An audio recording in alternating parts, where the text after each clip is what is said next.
Good evening, speed gaming fans from the law offices of Duncan Parker Newton and Gaines. This is Dr. Funkin bringing you a Final Fantasy Randomizer Spring 2020 tournament match between Caront and Mageius. I will be your main commentator tonight, and joining me in the booth will be Jat. Hey, how's it going tonight? Doing wonderful. How about you? Oh, pretty good, pretty good. So we have an interesting draft here. The members chose to make a gentleman's agreement to take a nun, and we have the fighter, red mage, and black mage. So not lacking for offensive firepower here. Not at all. We should have plenty of power to blast through those early games, assuming that the spells roll nicely in the early shops. And yeah, and we will be getting on our way shortly. Magus is just finishing making up his party, and then Dr. Funkin is going to drop the gate. This seed brought to you by Jat. Hopefully I rolled an interesting one, but not too interesting. We have lots of races going on tonight, so we're happy you chose to choose this channel to check out the action. Definitely, and hopefully Mageius will be finished naming his party shortly, and then we can drop the gate and get underway.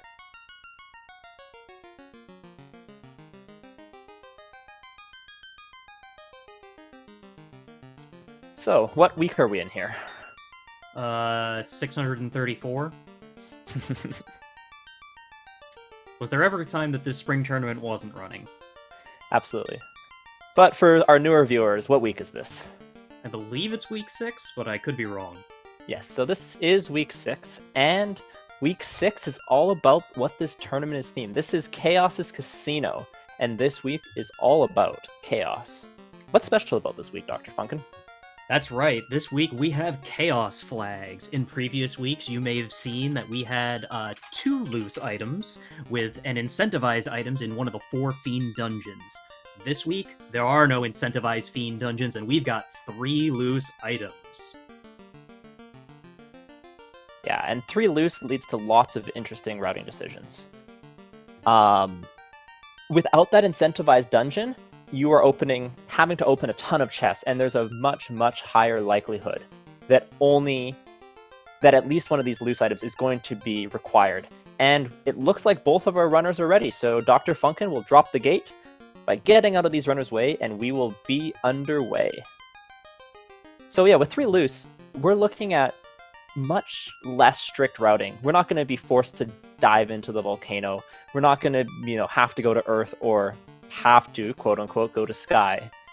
But lots of open routing available, so we'll have to see what risks and gambles these runners decide to take. Here's hoping they have to go to Sky nice and early. Sky early. I love it. I love the chaos of it. So what makes you like Sky early, other than chaos? Oh, I just like a good challenge. I like things to be as difficult as possible. But we're about to get our first look at, let's see, the weapon shop. Oh, we got relatively cheap scimitars. Black magic, nothing much good. We've got Quad X is about the only usable spell. And, let's see what we got in white magic. Ooh, we have got, early life and early exit. Unfortunately, life is, I believe, promotion locked for the red mage. I'm still... That life is actually completely locked out from the red mage. So early access to exit, though, definitely nice. Incentivizes things like an early waterfall play, makes diving down to like the Agama floor in a volcano quite a bit safer. So still always nice to see exit as long as you can dodge those exit bosses. And we've got some nice cheap tent, so we aren't going to hurt for save items. Yeah, and a save item definitely makes the early game just a little bit safer. Incentivizes you to go up and check Garland early and often. And Mageius is already on his way, trying to get away from some imps, and does so successfully. Let's see whether he goes straight at Garland or if he goes to check the chest first. Alright, well, we got a little bit of money. And, oh, that is an unrunnable pack of Grey Imps, Grey Wolves, and yeah, Mageius is having none of. Yeah, and already you can see that the ability to bring a save item up really helping out there. Ooh, interesting move. Wants that $1,000 so bad that he exited out and used another tent. Well, with the lack of early game sweepers, this makes sense, because if he runs into that exact pack, he could get stuck again, and he doesn't want to waste a bunch of time. So I like that play. Yeah, I agree. Looks like we got a little more money and another save item in the top chest, so nothing super vital, but that extra money could come in handy. Yeah, and chat pointing out, Lackey saying, no level 1 sleeper is nice for making this party have to work for it a little bit. Yeah, absolutely. Making, with a combination of a draft plus no early sweepers, definitely making this a little bit more of a, an interesting seed, something that's a little bit different from what you see every single day. Although these parties are not that far out from the normal. One of the most common parties that's been run so far this tournament has been Fighter Thief Red Black. So the Thief often inspects the ground closely for a large part of the race anyways, so this is nothing too far out of the realm of normal for these runners. And both of our racers are able to take down Garland with a well-timed quad X, and they get a rod and an herb from the princess and the king respectively. So that's going to incentivize going down to Elfland and seeing what the elf prince has for us. And the rod, while it may point you to Earth Cave, a lot of people don't like to go to Earth early because it can be a real bear.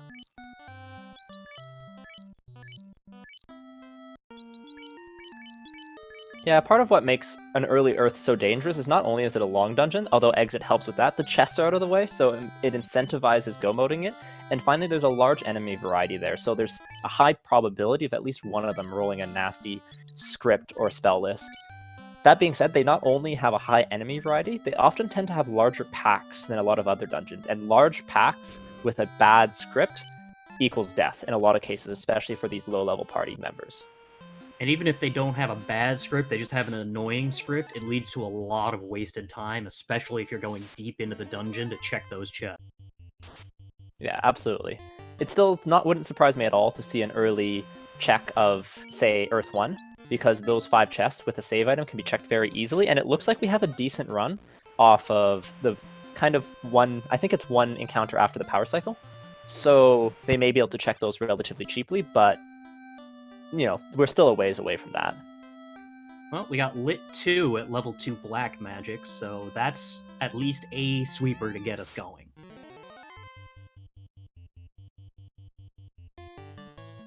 Meanwhile, Caront is taking on the pirates. Didn't go to check magic first, so he does not have a sweeper. He's just going to have to slog through him the old-fashioned way. Yeah, and I don't like this decision. I think it's not necessarily wrong, and actually the pirates are a great way to damn a party member if you need to. Actually, it may have been the right decision, considering Mageius went and bought a sweeper, but doesn't have any charges yet. Oh wait, yes he did. It looked like it said 0. Yeah, so yeah, if you don't have an early sweeper, you'll sometimes see people skipping Garland entirely. However, with the Quad X, we're in a unique position where they could easily kill Garland, but not necessarily have a sweeper for pirates. So in this situation, you're usually going to want to check the magic shot first, take a stay at the end if you're not already have a charge from killing Garland, and then take out those pirates with that.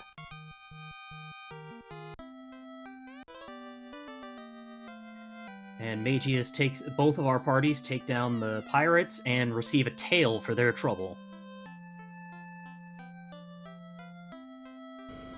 So if we manage to get the floater, that could lead to a relatively early promotion, which would be good if we run into some decent magic for the fighter in those early white mage levels. Yeah, absolutely. Nothing so far that the knight really wants to learn for early white magic. Exit is nice, but honestly, most of the time you want that white magic for Topher, which is, of course, the last dungeon in this game. And the life would be the most valuable, but of course that same slot, that second slot in Canaria, is also locked to the knight, unfortunately. In the vanilla game, those are the harm spells. Right. And Mageius has made his way down to Elfland, so we'll get our first look at level 3 and level 4 magic. Oh, level 3 Temper. You love to see that. That buff spell is going to be very important come the end game. And Cure 3 and Heal are okay, but overall not particularly amazing level 3 white magic. Once again, that Cure 3 is locked to that red mage. So the best spells that we've seen so far in every shop, except for Exit, has been completely locked out of this red mage. So red mage doing his best impersonation of a black mage with less charges right now. Yep. Can't even learn that Cure 4 at level 4. Everything is locked. Oh, level 4 fast. We got both of our buffs at a nice low level. Yeah, that Cure 4 at least will be promotion learnable for the red mage, but we're seeing absolutely nothing in terms of white magic for that knight, so not as much value there in terms of spell casting for our promoted knight. No, not at all. The biggest potential benefits for the knight are going to be gear related, and so far we don't have any promotion lock gear, but it is still early. And that herb turns into a bottle. So, could be interesting later. Definitely going to need a floater for that. But so for now, it doesn't really point us anywhere, but it is another progression item. Yeah, so at this point, we saw a check of Matoya's, which I did not believe turned up anything. And we have our herb check, so we're quickly running out of chests where we can find that canal before we have a forced dip into the marsh cave. Luckily, we still have the dwarves. They might be our savior here, but otherwise, yeah, it's looking like it's just about time to go for an early marsh dive. Now, how do you feel about diving marsh this early? Diving marsh is very similar to diving earth. Made a lot safer and a lot faster with exit. However, it still has a large variety of different enemies that can roll scripts, and there's so many enemies in that dungeon that at least one of them is likely to have something. And when you're going in at level 5, it can be a little bit rough. Oh, there was a ribbon at Matoya's. We definitely, and a pro ring. We definitely weren't paying attention because those are worth keeping. Oh yeah, absolutely. So that's some great, end game viable armor. Good to get on your red mage or your black mage, but nothing that's going to let them go anywhere yet. It will add to some survivability in the marsh cave, as the ribbon protects against a lot of different insta-death spells, but it won't save them from all touch effects. It won't save them just by getting punched out either. So, at this point in the game, of your 3 party members, who do you want to put your ribbon and pro ring on? Personally, I'd probably go with the red mage, because while, yeah, technically you have more sweeper casts with the black mage, the red mage has that exit, and if you're staring down the barrel of going down to marsh, you want that thing alive so that you can exit as soon as possible. Yeah, early game ribbon placement often comes down to who has life, because if you're going to get away with one caster, or one person, you want that one person to be life, because then you're getting away with basically everyone. However, with no life casts available so far, it's not quite as clear-cut of an answer. I think for now I would agree that the red mage is probably the best place for it, but I think there's an argument to be made as well for the black mage, or even the fighter if the fighter can find a decent weapon. At this point, I think it's really just who can get you out of fights. And the red mage with a little bit more health, a little bit more absorb, will be able to survive a little bit more frequently than the black mage. Now, mages seem to believe that the fighter was the best place for the pro ring and the ribbon, whereas Caront agreed with us and put it on the red mage. Yeah, the pro ring can make a little bit more sense. The first slot, of course, takes a lot more hits, so having that extra 8 absorb that the pro ring provides is going to help. Also, splitting the ribbon and the pro ring now is not necessarily a bad call, as it will allow you to have 2 people resist death instead of just 1. And on Mageius' side, the dwarves have saved us from an early marsh dive by giving us the canal.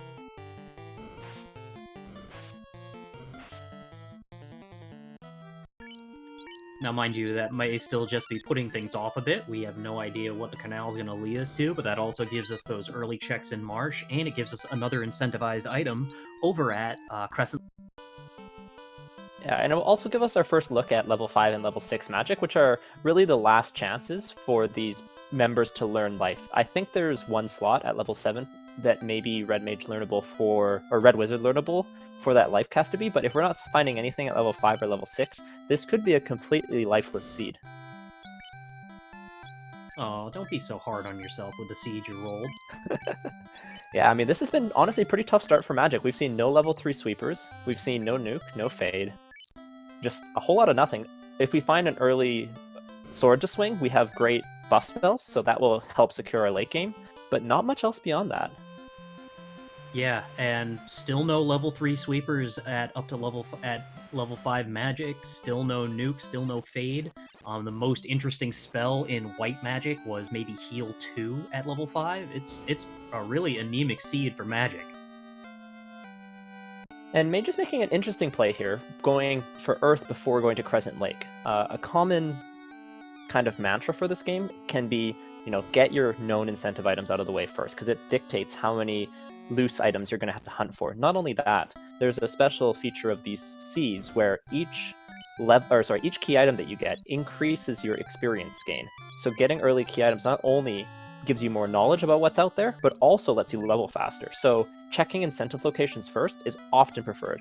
That being said, this is an interesting gamble, and we'll have to see whether he just wants to check Earth 1, check the Hall of Giants, which is where there's a few good spike tiles for grinding, exactly what he's doing right now, and see if he wants to go, or if he wants to go deeper, check Earth 2 or check all the ways down to Lich. I wouldn't blame him for checking deeper, considering he has that level 1 exit. So it's not like it is as big of a waste of time if he tries to check those early Earth chests going down towards where the vampire waits. Yeah, absolutely. And finding a nice grind tile there. However, he does not really have anything to deal with them at this point. The Agama being the original unit of EXP in this game, a War Mech is 12.9 Agamas, so that is a ton of EXP. However, he doesn't really have the tools to deal with it, but in the future, that could be an easy tile for something like a solo fighter grind, or if they get, some Ice 3 or something like that, to come back and get a bunch of levels.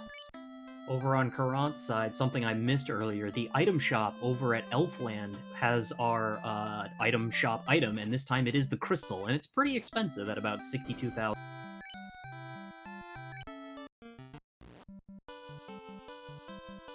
But that is another thing that could potentially, lead us to more progression. Yeah, and you kind of hate to see that really expensive shop item early, because that expensive shop item could be blocking something like the floater or the canoe. The canoe cannot be directly in a shop. However, there can be a fetch item, like the crystal, for example, that leads you to the canoe. And the canoe, the floater, and the canal are the 3 items that unlock the most locations. The chime and the cube will let you go into Mirage or higher into the Sky Palace, respectively. The rod lets you go deeper into Earth. But the canoe and the floater open up the most places. Absolutely right. And it doesn't look like Mageius has found anything exceptional in these early floors of Earth. Now, just before he went into Earth Cave, he did run into a pack of shadows, which were unrunnable, which could be really, really painful if they end up having to go to Mars. Yeah, one thing I've seen so far with both these runners is that I don't believe either of them have bought any armor. And that can make these early game dives a lot more perilous than they are if you even get chain, or even better, iron armor. That extra absorb can make a huge difference in terms of how dangerous these dives are. I believe Caront bought a couple of basic wooden shield or something like that, but yeah, they haven't bought a lot. And I'm pretty sure Mageius only has those ribbon and pro ring. Yeah, and I mean, the ribbon and the pro ring will make a big difference, but the body armor is the one that provides the most absorb out of all of them.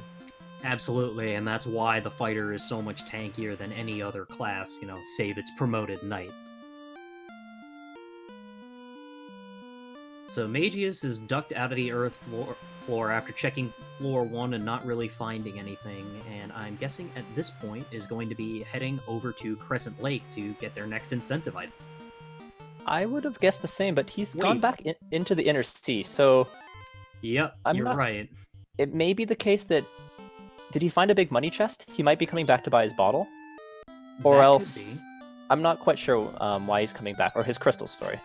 It's either that, or he's come back to go to Marsh, which would be a real gamble at this point. Absolutely. Buying a silver knife? Well, it's better than no weapon for your fighter, I suppose. Yeah, but it's not really going to get you anywhere, especially not with a level 5 fighter. He may also just be stocking up on some supplies here. Unfortunately, Melmon does not have an item shop, so... that chain was only 80 gold. That would have been a great purchase at this level. Yeah, absolutely. And that chain is available for both the red mage and the fighter, so either person can equip that. Yeah, personally, I love seeing early chain when I'm running fighter and red mage. I love getting them that little bit of extra absorb right off the bat. Yeah, absolutely. And it really does make a big difference going through these early dungeons, especially at the level these players currently are at. Absolutely, you need as much absorb as you can get this early, because when you're running the randomizer, you can get hit with all kinds of crazy stuff. And it does look like Mageius is heading over toward Marsh Cave at this point, so it looks like he's going to be taking that risk rather than go over to find the incentive item over at Crescent Lake. Yeah, and this is a big gamble. He doesn't really have anything that's pointing him towards Marsh. I mean, there's nothing that's pointing him away from Marsh, but if Crescent Lake just has the canoe, for example, that opens up all sorts of different known incentive locations. You can check Ordeals, you can check Waterfall, you can go to Ice Cave, you can go to Volcano and clear out the armory to get that crystal money. So there's a lot of options that something like the canoe would offer, and it may just be at its vanilla location in Crescent Lake. I would argue that Marsh Cave itself is disincentivizing you from going to Marsh Cave, but that's neither here nor there. Oh, mucks, and these mucks with cremate definitely point me away from Marsh Cave as well. Good lord. Yeah, mucks with cremate, that is not nice at all. Lackey's pointing out I could see this play if you're trying to get crystal before you sail away. I can see that, however, even if if you check Crescent Lake and you get something like the canoe there's always the south dock of Elfland that you can use, which is not that far away from that area, so you don't even have to be in the inner sea. Now, that being said, there could be a big money chest down here, but 60 plus K is a lot to just find lying around in like the 10 or so chests that are in Marsh. I just wanted to comment, this is the first time I've seen someone put none at the front, and I didn't realize it gave them the Pirate Biggie sprite. I also did not realize that. It's a little bit of an uncommon play, because having the first... whatever slots are not occupied, the enemies will still quote-unquote hit that spot. But when that spot is hit, they'll just reroll. So it actually increases the probability that one of your backline mages, in most cases, gets hit. So it's not a common play, but definitely could pay off. And speaking of paying off, yeah, Mageius finding that loose ruby in the top of Marsh. That is going to lead to an incentivized Titans trove, as well as open up Sarda. So that's 2 new incentive items.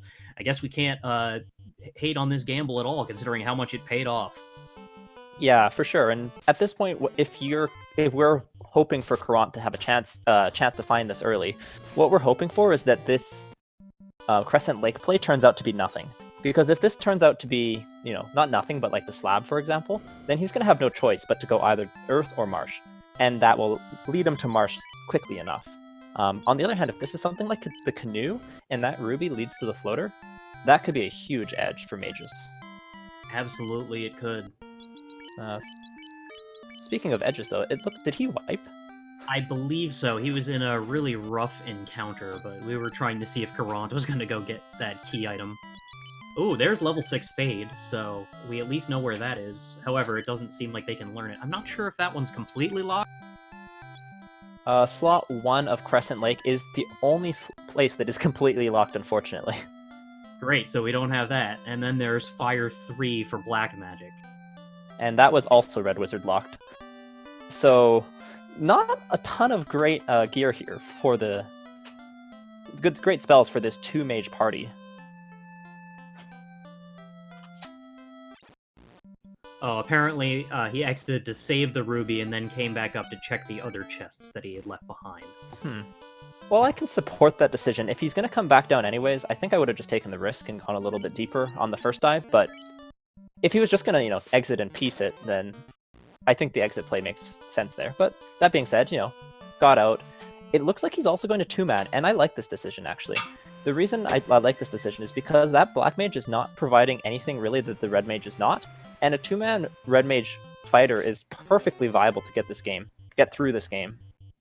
Yeah, I'm not sure how much of that is just due to the fact that the Black Mage happened to die while he was grabbing the ruby, versus he's actually going to leave the Black Mage dead. We'll have to see once he gets back to it.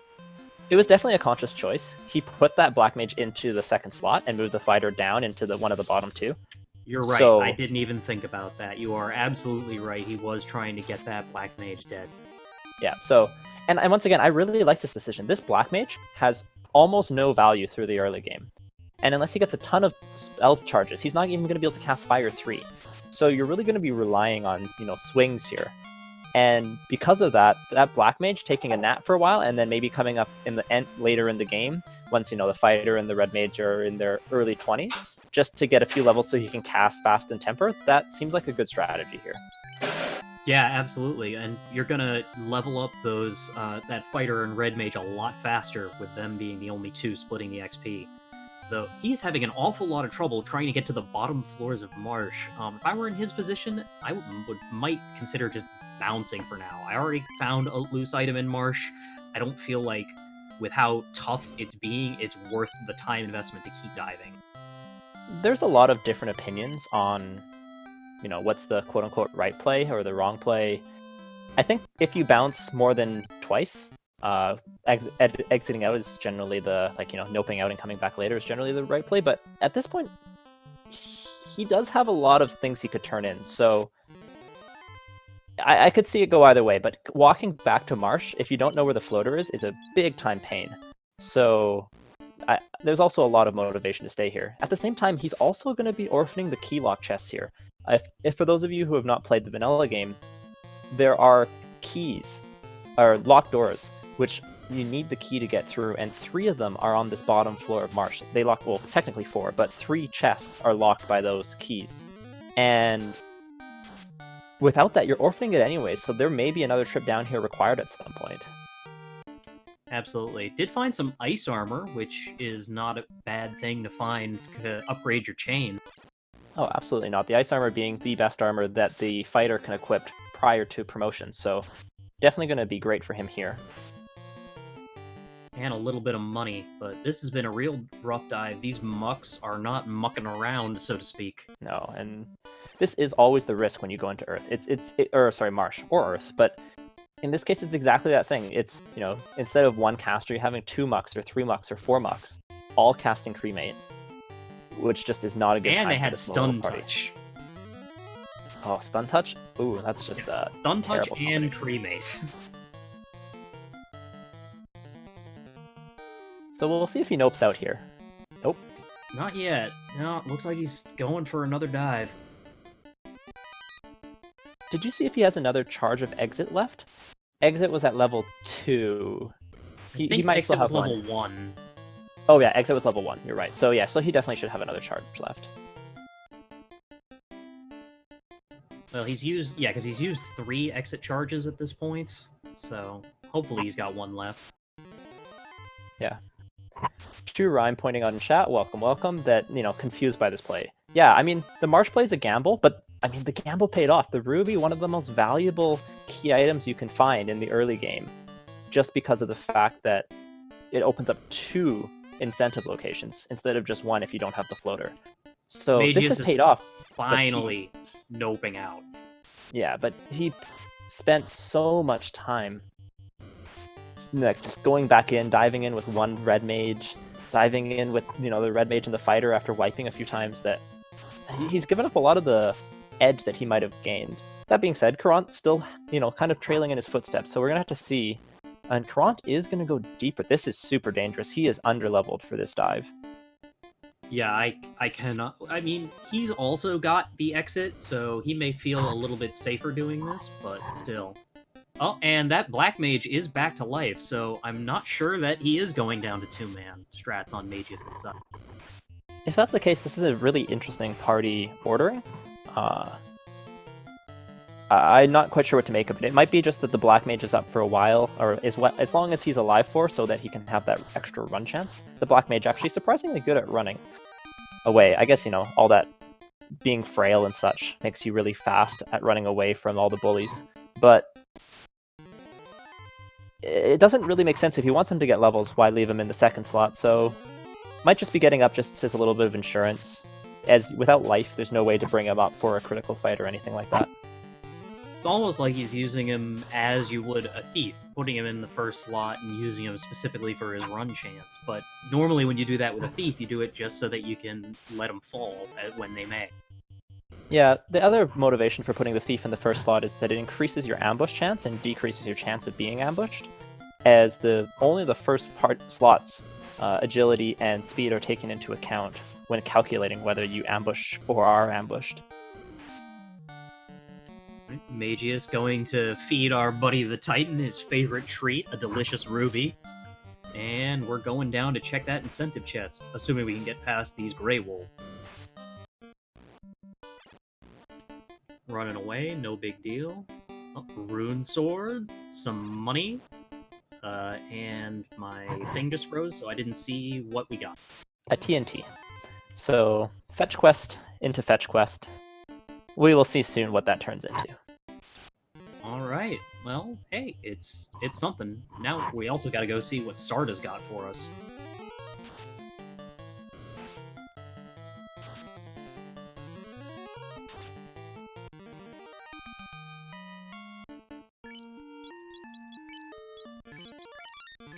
Caront, meanwhile, stubbornly diving back into Earth. He's only wiped once, so I can see it, but he is very underleveled, does not have a ton of spell charges, no main sweeper. This is extremely dangerous. It may be the case that he's just wanting to check out the second floor, but going deeper than this is going to be like extremely high risk for potentially low reward. Definitely.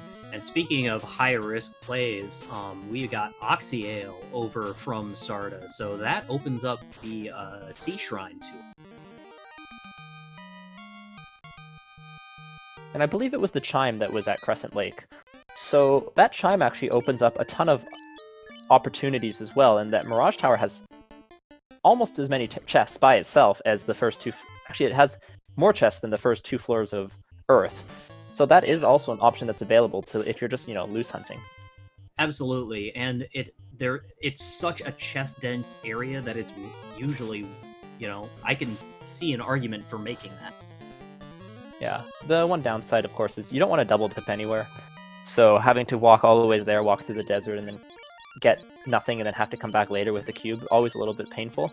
Unfortunately for Caront at this point, it's likely that this ruby is going to be something that, gives you the canoe, for example, if the dwarves have if Narek the dwarf has the canoe, but that's yet to be known for sure. Absolutely not. And Mageius is making his way back over, I would hope, to the Dwarf Cave to turn that TNT in, so we'll get to see what that is momentarily. Whereas Caront continues this journey into Earth Cave.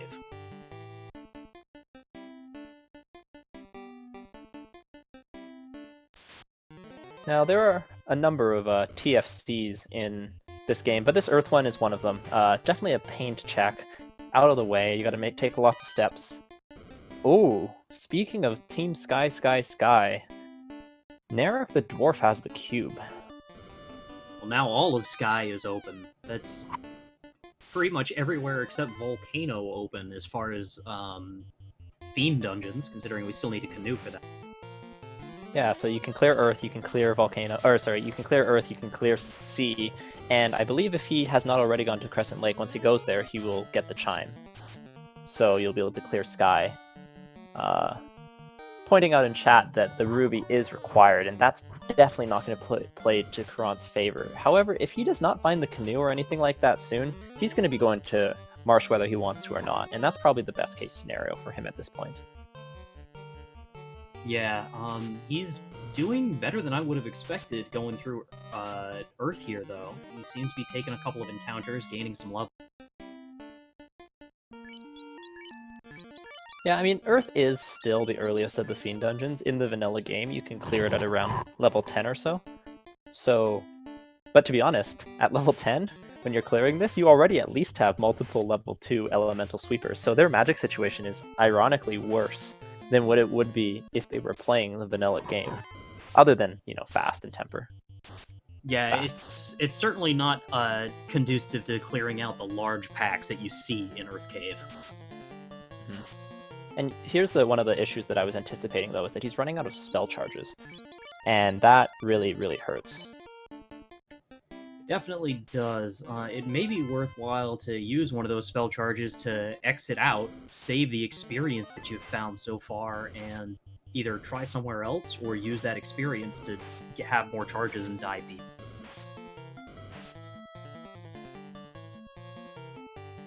Assuming we're committed to this Earth dive, which Caront appears to be at this point.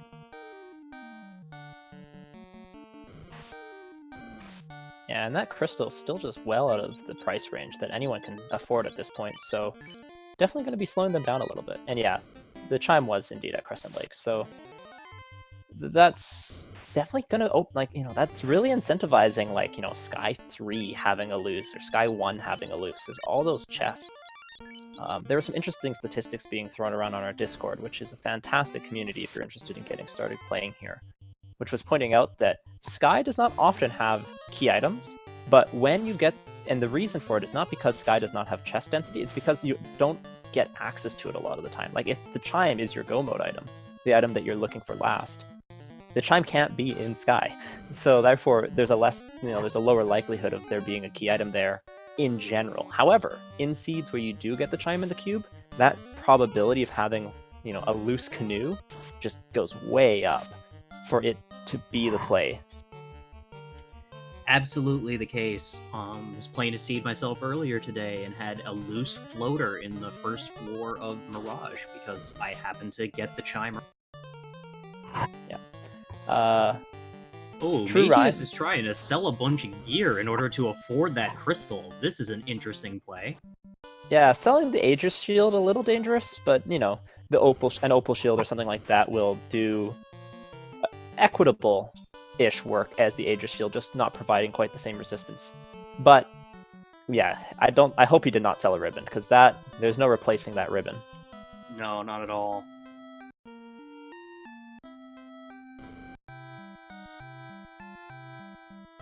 We also had a question in chat, which I was about to answer, which is, is there only a vendor item and loose item at this moment? Yes.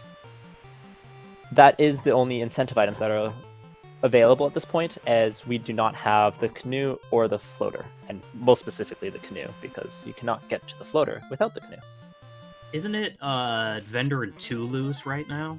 Vendor and 3 loose, but vendor and loose items. 2 loose left, because we found the loose ruby. Yes, that's correct.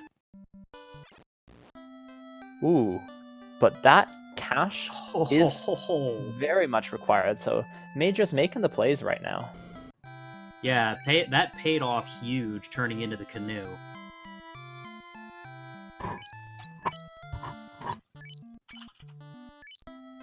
Yeah, if I had to choose between having the Aegis shield or having the canoe and being able to progress, I still might pick the Aegis shield, but I'd have to think long and hard about it. Well, at this point, I think it's almost a necessity, because they just don't have that many more chests left to unlock. So, without any of those chests with no chests being available, how else are you going to get your money? You're either going to have to grind the slowest, most painful way possible to get money, and you never want to be grinding for money, or else you're going to have to start selling some gear. So I think selling the Aegis shield there is a, reasonable play. I don't know. I think I would probably go at least try Mirage and check what the chests give up there first before selling off any gear, but it's definitely defensible. Yeah, and yeah, Team Sky, always a good idea, although that is just going to be such a dangerous place to go with no clear sweepers. Basically, any unrunnable fight in that tower will kill you, unless you can quad X the things. Yeah, that's definitely true.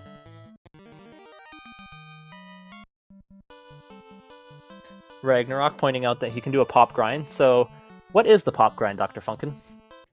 So the pop grind is something that was popularized back in vanilla, back when the game first came out. Just above Provoca, there is a small 6x6 peninsula that is called the Peninsula of Power, or POP for short. And it happens to be on a different encounter table from the rest of the continent above Provoca. So you can fight much later game creatures there at a much earlier time than you normally would be able to. And among those creatures are giants, which drop an awful lot of money. Yeah, so definitely another way to finance your crystal buying endeavors. However, still slow and not exactly what you're looking for. Meanwhile, Caront making the marsh play because, well, he didn't want to go to Sky, so this was what was left, and going to be rewarded handsomely with that ruby.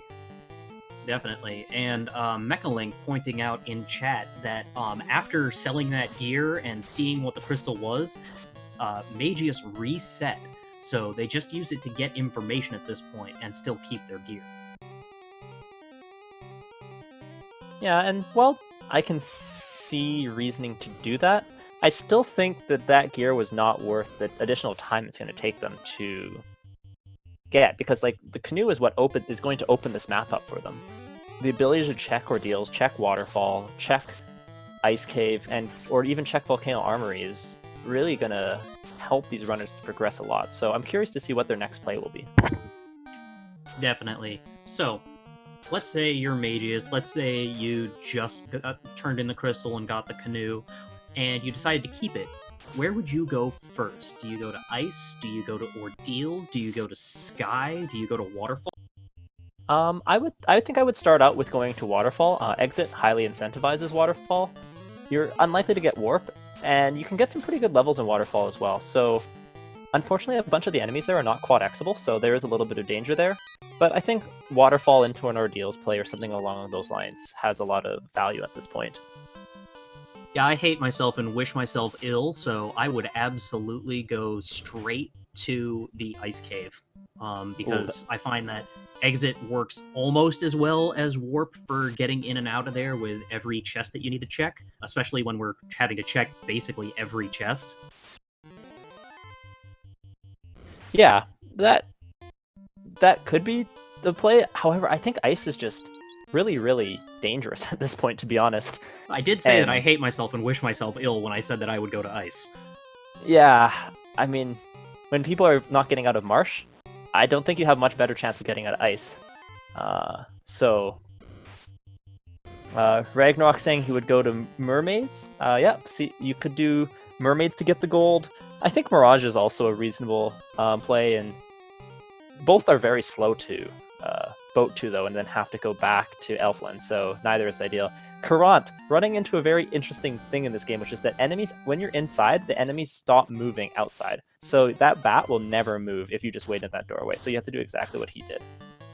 I was not aware that that was a thing. That's hilarious. Yeah, that's the worst type of bat block. You can't even like NPC guillotine out of it. You have to walk away because the enemy hasn't spawned, but also blocks your ability to move. That is the worst kind of J. Coper bat you could ever hope to see. Caront, remembering that is indeed a linked chest. Took a number of steps, so, didn't save as many as you would like, but that chest is linked to the one, I believe, right here. That cabin chest right there. So you do not have to go into that first room. Ah, so that's where those linked chests are. I always forget that one, and end up checking an empty chest afterward.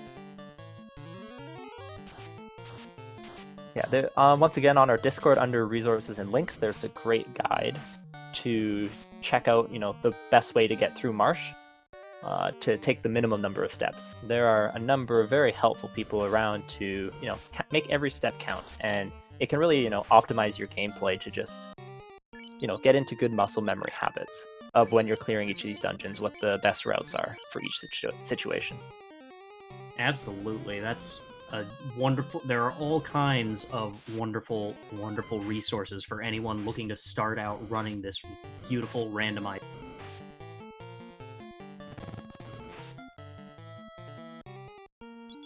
Caront running into some werewolves and gerwolves, and they were giving him some trouble, but he's safely out now.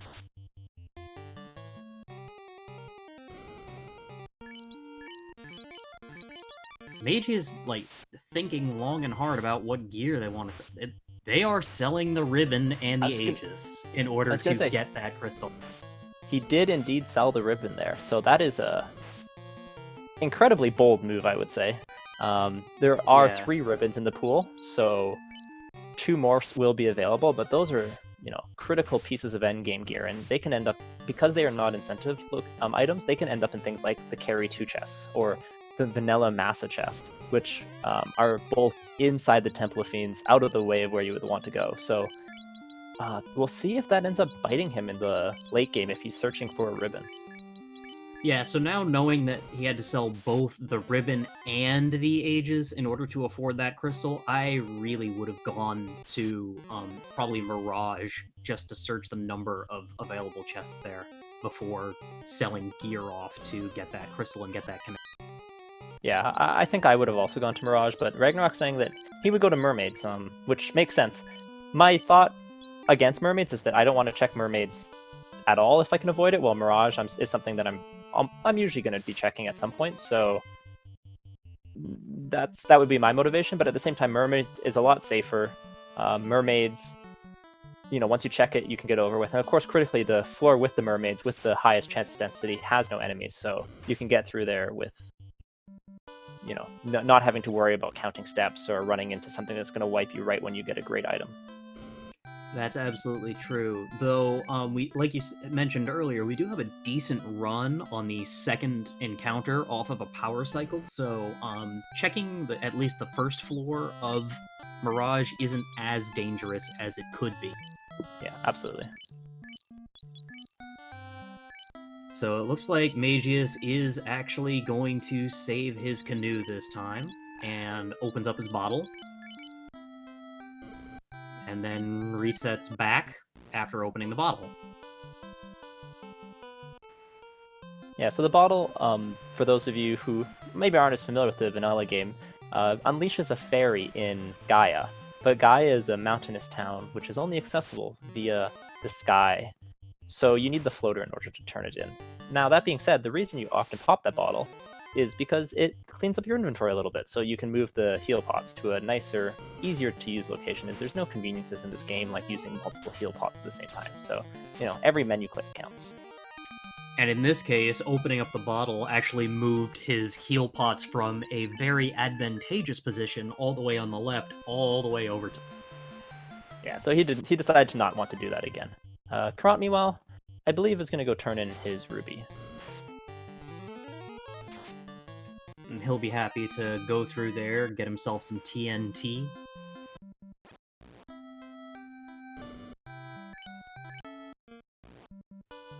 Mageius fighting some Caribs, which seem to be going down fairly easily and getting him... Oh wow, I had no idea he was still so low level this far into the seed. Yeah, and those Caribs, weak to lightning, so not a bad thing to take a few experience points on. And it looks like he's not going to go to Crescent Lake, instead choosing to go straight to the volcano. Oh, not that path. Okay, going to Crescent Lake first. Sides against it. There we go. That's the correct direction, Mageius.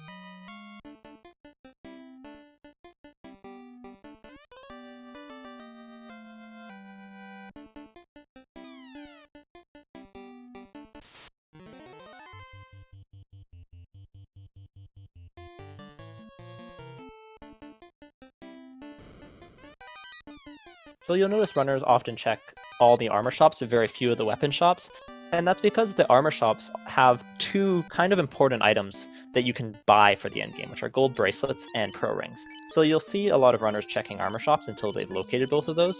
Meanwhile, the best weapon that you can buy is the cat claw, I believe, which really is just not much and going to be quickly overtaken as with better endgame swords that are going to be found. At least one of them is going to be found throughout the game. So sword shops, unfortunately not very popular. It's not a good time to be a sword vendor in Final Fantasy Randomizer, but armor shops, definitely still getting some business. And realistically, the best weapon that you're going to actually buy from a weapon shop won't even be the cat claw. It'll be something like the silver sword or even a scimitar. Yeah, just because that cat claw has such high base cost that it's very rarely worth it. The cat claw, of course, being the best weapon that the black wizard can equip, but why is your black wizard swinging a weapon? Because the best thing you found was a cat claw, and you've got saber. That's true. Also, right now, the best thing they can cast is Lit too, so, there's also that. Cat claw may be better. Cat claw saber strats, let's go! Somehow, I don't think we're gonna get there. No, Mageius is just this party order. I definitely want to ask him about it next when he's in here for an interview, because I'm very curious about what's causing him to choose this exact configuration. Is he trying to damn the black mage?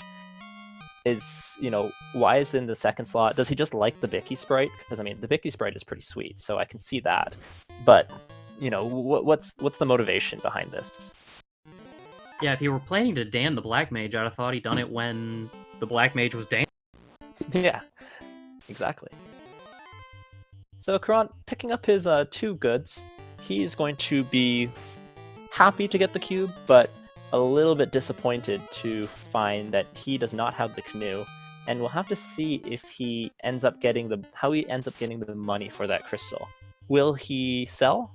I believe he'll sell the Aegis shield, but will he make that really aggressive play to sell the ribbon, or is he going to go to something like Mirage or Mermaids, both of which will be available to him?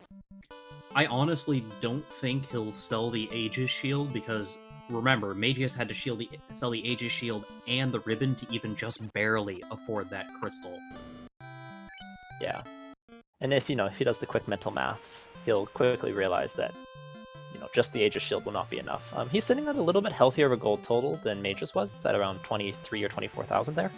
So he still does need 40,000, which is quite a bit at this point. Yeah, the Aegis shield is 30k base, so you get half that, so I'd only get him 15. It's not going to be enough. Oh yeah, this is commentator Twitch math at its finest. Please send all your calculated corrections in chat or directly to Dr. Funkin's Discord account. Or my Twitter, also Dr. Funkin. I'm more likely to read it there. So Mageius doing a little bit of a grind here, trying to get a few levels. Now, this has not been especially fast, as once again, they're very much lacking any sort of good sweeper or anything to deal with this. Grinding in the rivers may be a little bit faster, but even that's not ideal. And the only reason it might be faster is because you have Lit 2 as well. But it's not an easy time to beat either of these runners in this early game with no real weapon, with no real magic, with no real levels, and they haven't even found a great grind tile yet. So, they did find the Agamas in the Hall of Giants, but they don't have the gear or the absorb to handle them right now. Yeah, exactly. Yeah, it's been a real rough seed. Like, the magic's low. We haven't even found any caster items to help us along in that respect. Yeah, even a Zeus gauntlet or something would be appreciated at this point. Yeah, it would have been nice to see one of the whammy items, the Thor hammer, in one of these early checks, but no. So Mageius looks like he's going to be making the volcano play here. This is pretty reasonable. He has a few spike trials to check, as well as can get some gear, hopefully some levels, and hopefully a little bit more cash and armor to finance the rest of his journey. Yeah, it would be nice to see the armory is just like a very easy chest dense area to get to, so it's always a defensible early play. Yeah, and with exit, it just makes it that much safer. It also makes it so that if you do find a nice grind tile, which gargoyles are not, you can grind to your heart's content and then exit out safely, which can make a big difference, as we've seen a number of runners die after grinding, which feels awful. It certainly does. The other nice thing about having exit is that the 2 TFC chests on this floor up by the hairpin are a lot easier to get to and get out with if there's something you need. Yeah, for sure. Warp slightly preferred because it allows you to come back a little bit faster, but exit will definitely do the trick.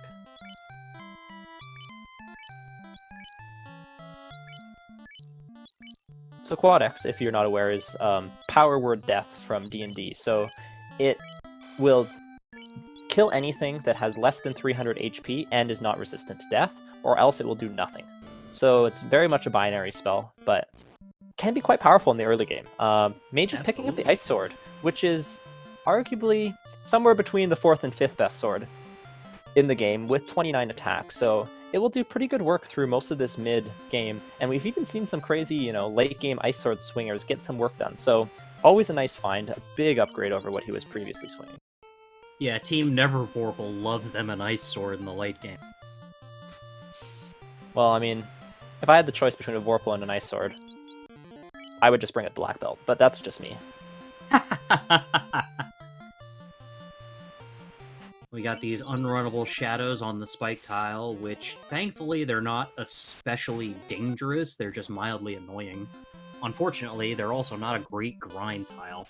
Oh hey, the other Ice Sword. Yeah, so the Ice Sword equipable by both the Red Mage and the Fighter, so those will both provide some great value here. Absolutely they will, especially with how, anemic our spells still are. And the Ice Sword actually does increase the offensive potential of these parties quite a bit.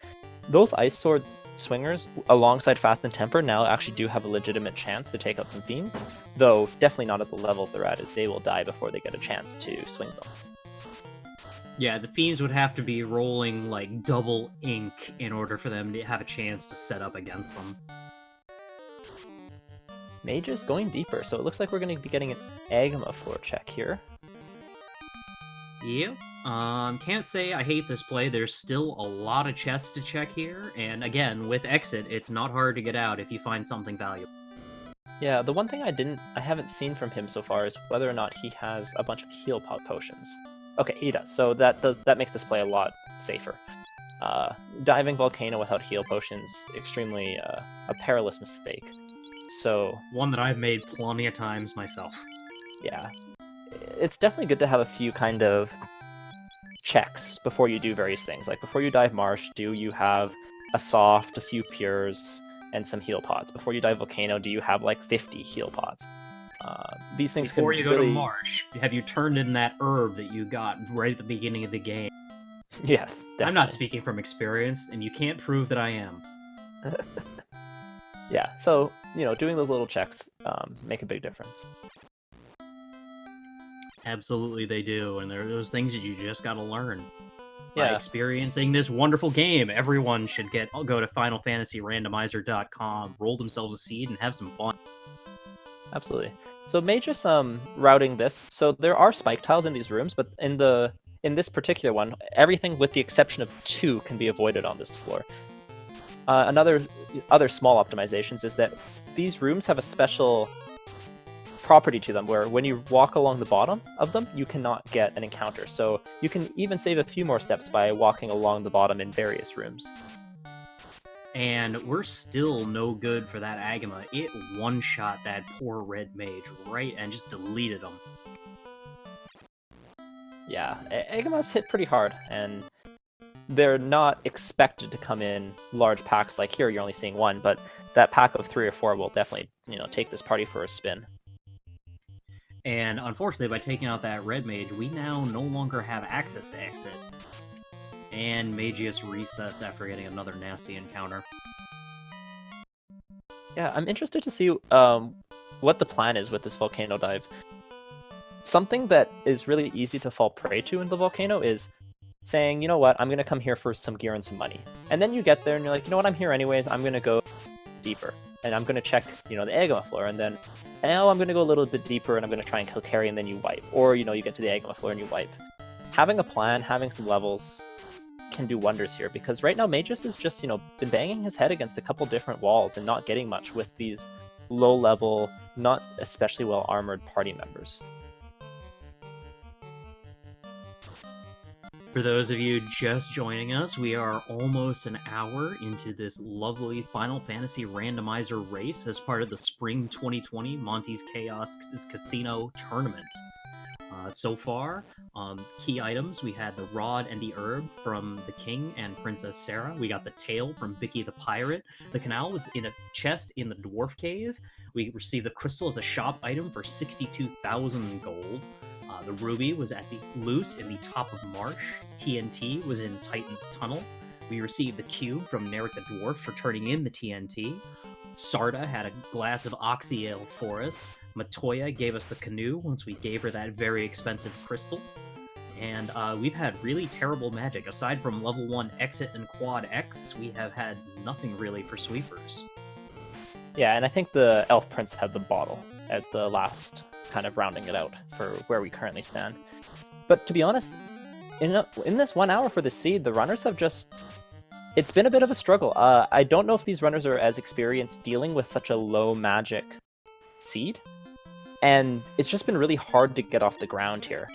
The ice swords are going to help a little bit, but they just can't get the levels and they can't get their feet under them, so they're just diving and diving and diving, and just continuing to struggle a little bit against these mid-game dungeons. Yeah, at this point, I would be seriously considering, swinging my ship back around into the inner sea and going for a pop grind just to get any kind of levels. And we are coyly saying that we need the floater to get off the ground, and yes, that is true. We are going to be ground or sea bound until we get the floater, and at this point that floater could be in any number of locations except behind that bottle. Andrew, that's not true at all. We have the cube and we have the chime. We can get into the sky without the floater. So Caront is going to be making a slightly different approach to get his crystal money. He is going to be making that mirage play that we've been talking about for some time. Oh, I'm so excited for this. And we'll have to see what the plan is here. I would anticipate checking the first floor, exiting out, and then checking less than greater than. But after that is the big question, and that's very similar to Volcano actually, is what's the plan? Am I here to get money? Am I here to get levels? Am I here to get both? Or am I going to try and beat it? Well, it looks like Caront is Team Stake tonight, which who can blame him? He could use the experience as he takes on this Tyro. Yeah, this Tyro's fairly tanky. Also, dinosaurs have tons of magic resist, so spells not going to do much. They also have a decent amount of absorb. And unfortunately, once again, having more than 300 HP is critical, as that means they're not single quad Xable, which would actually be a fantastic way to grind a bunch of early levels, as that was off a power cycle. But that's gotten him up to level 13 on a couple of those characters, which, while not safe for going in the sky, is defensible for these early chest checks. Yeah. Mageius still banging his head against these unrunnable gargoyles. And the hairpin chest just has a little bit of money in it.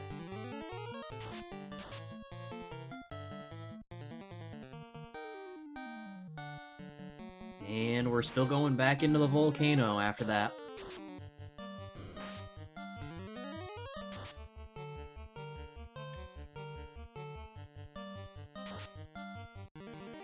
Caront, meanwhile, taking on some vampires. Which will also get him some decent XP. Now we get to start checking these sky chests. We got some money, we got a house, a pure, a silver shield, and some more money.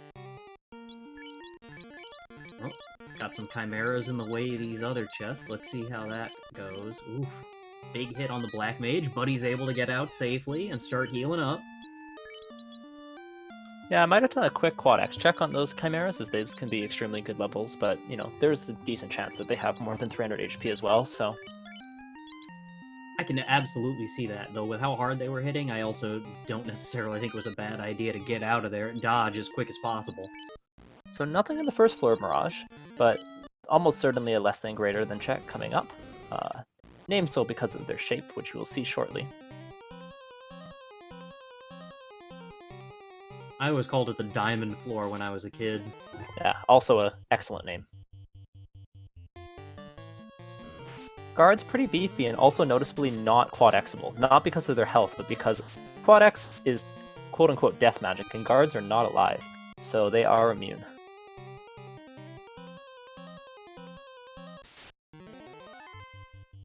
Quad exit, try it! Oh, especially since it's only a single one. What could it hurt to try? And chimeras are very good experience as well. Let's see, we got a cabin, a little bit of money, a little more money, another cabin, a little more money, a little more money, even more money, a flame sword, more money, and a bust. Absolute bust in Mirage. Ah, you hate to see it. Though I suppose that flame sword is good for the fighter, considering it was the best thing he's found so far. Yeah, for some reason the Flame Sword feels like it should be stronger than the Ice Sword, but it is very much not the case, so... Yeah. Or it should be at least the same. So yeah, we have the less than, even more less than room. But Caront Thank you, making the Paradox. aggressive play to go higher into the Sky Palace. Now, the Floating Castle, or the Sky Cave as some people call it, has a good density of items as well on the first floor, as well as the third floor, but very dangerous. We'll see how many chests he wants to check. I doubt there will be a Tia fight coming up, of Tia being the boss of this area, the Fiend, but definitely a high number of chests here. It can get some really good levels. This is a very crazy play without an exit, but with exit, everything is forgiven. Starman0 pointing out that Catmen had Blizzard, which is going to make this real tough to get up. Yeah, Blizzard, a very dangerous spell. One of the breath weapons from the Ice Dragons. Or the Frosties? Frost. The blue, yeah, Frost Dragons, I think.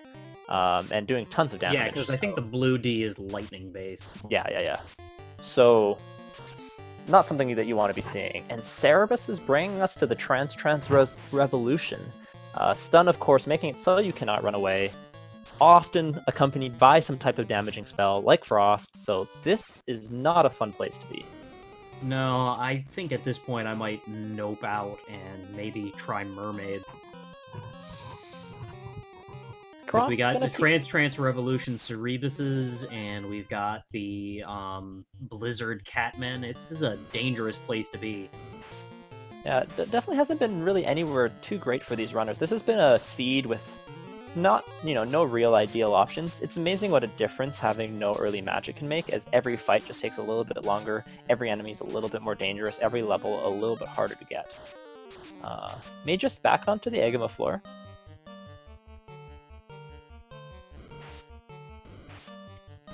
So it looks like Caront is having some pretty good luck clearing out this Whiz-Mummy bird fight.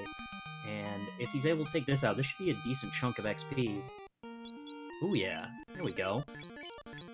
One of the risks, though, of taking these, slightly longer resource-draining fights, if you're planning on going higher, is if you wipe, you're going to lose everything. And this is like, we have seen races won or lost by a single sky wipe, because a very common strategy here is what we call a walking grind, which is where you take a bunch of fights, instead of just running away from everything, you're taking the fights to get some levels, but that just makes it even more costly when you wipe. Now, this Zombie D Whiz-Vamp pack is juicy EXP, but I just don't think he has any way to kill them at this point, so unfortunately this has to be a run. It looks like Caront has come to that same conclusion.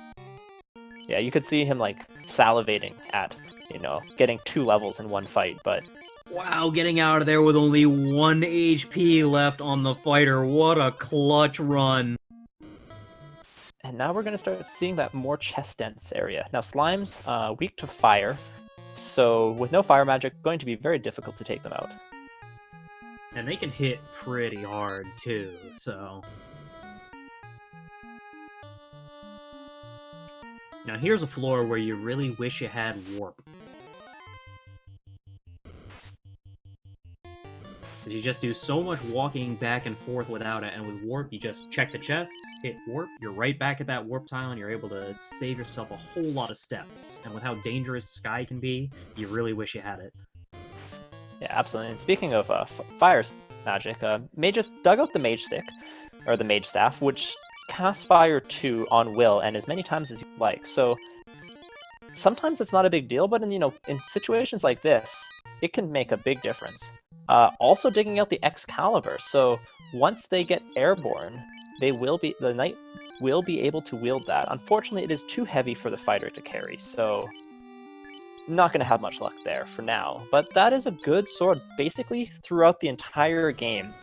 There's some debate on the fact that it's a little bit weaker. Well, not really a debate, but there's some acknowledgement that it's a little bit weaker against the endgame fiends, as the Excalibur preys on your weaknesses. However, Chaos has no weaknesses. So the Excalibur is not as effective as just a good old crit, but against basically everything else in the game, the Excalibur does serious work. It certainly does, yeah. And Caront, still surviving pretty well up in this floor sky, though unfortunately he hasn't really found anything to make it worthwhile. Well, looks like Mageius is heading down to check the Fire Dragon chest. We'll see how that goes.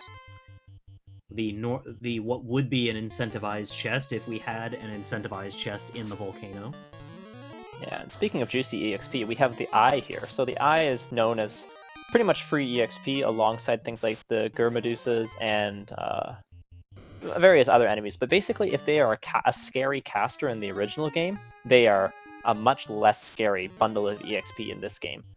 Because things that relied on spells, skills, and status effects just don't have them for sure anymore. Which means that they are just... their value in the original game was calculated on that additional scariness. And I caster cursed that so hard, I cannot even believe it. Oh my goodness, Gurmedusas with nuke! Oh no! Oh, Caront, all of that XP, all of that treasure, yeah, he's noping out of there, and I don't blame him one bit. Oh, you're gonna run into those in Temple of Fiends Revisited. Oh, that's terrible! So yeah, I rolled the seed, and then I started talking about how Gurmedusas don't do much other than hit 7 times for 7 damage. But this seed, they rolled nuke, so Gurmedusas far scarier than they were in the vanilla game. You don't want anything to do with them. They're going to wipe your whole party from now, almost until the end of the seed. So that is not fun. I mean, it's not fun for the runners. It's a lot of fun for us. Yeah. Caront, meanwhile, we're going to see what his next plan is. He did get a little bit of cash out of the Mirage and greater than less than floors. He did save out of both of those. So... plus he's picked up various pieces of gear that may sell for, bits of change here and there. You may be good to get that crystal. Mage is just continuing to bang his head against this volcano. It is not proving to be a good time for him, but he's just going to keep on going. It may be at this point he doesn't know what his next play is, but I would be strongly considering something like Waterfall, something like Ordeals. And it's just a much... even Ice honestly, Cave, you're right there. It's something different at least. Ice Cave is super dangerous as well, but Again, when you're banging your head this myself. hard against the dungeon, sometimes you just gotta take a deep breath and say, you know what, I've wasted time, but don't fall prey to the sunk cost fallacy. Say, you know what, I've got to make a different plan. I've got to make an adjustment. And that adjustment could even just be, moving that fighter up into the first slot to make him take a few more punches, considering that he is wearing much better gear than that red mage. Absolutely true. It'll definitely help with your survivability, and with the red mage having that exit cast, it's more important than ever that they be the one to survive if you want to be pulling stuff out of this volcano. Well, looks like Caront went back to Earth.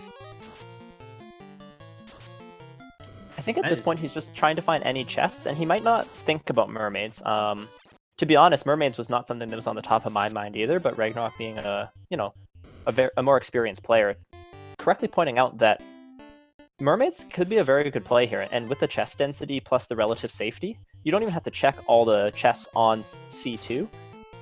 You could go there and just get a bunch of relatively free chests with minimal investment, plus get a few levels by fighting a couple mobs on the way. You have Lit 2, which is of course effective against most things that are in C, so...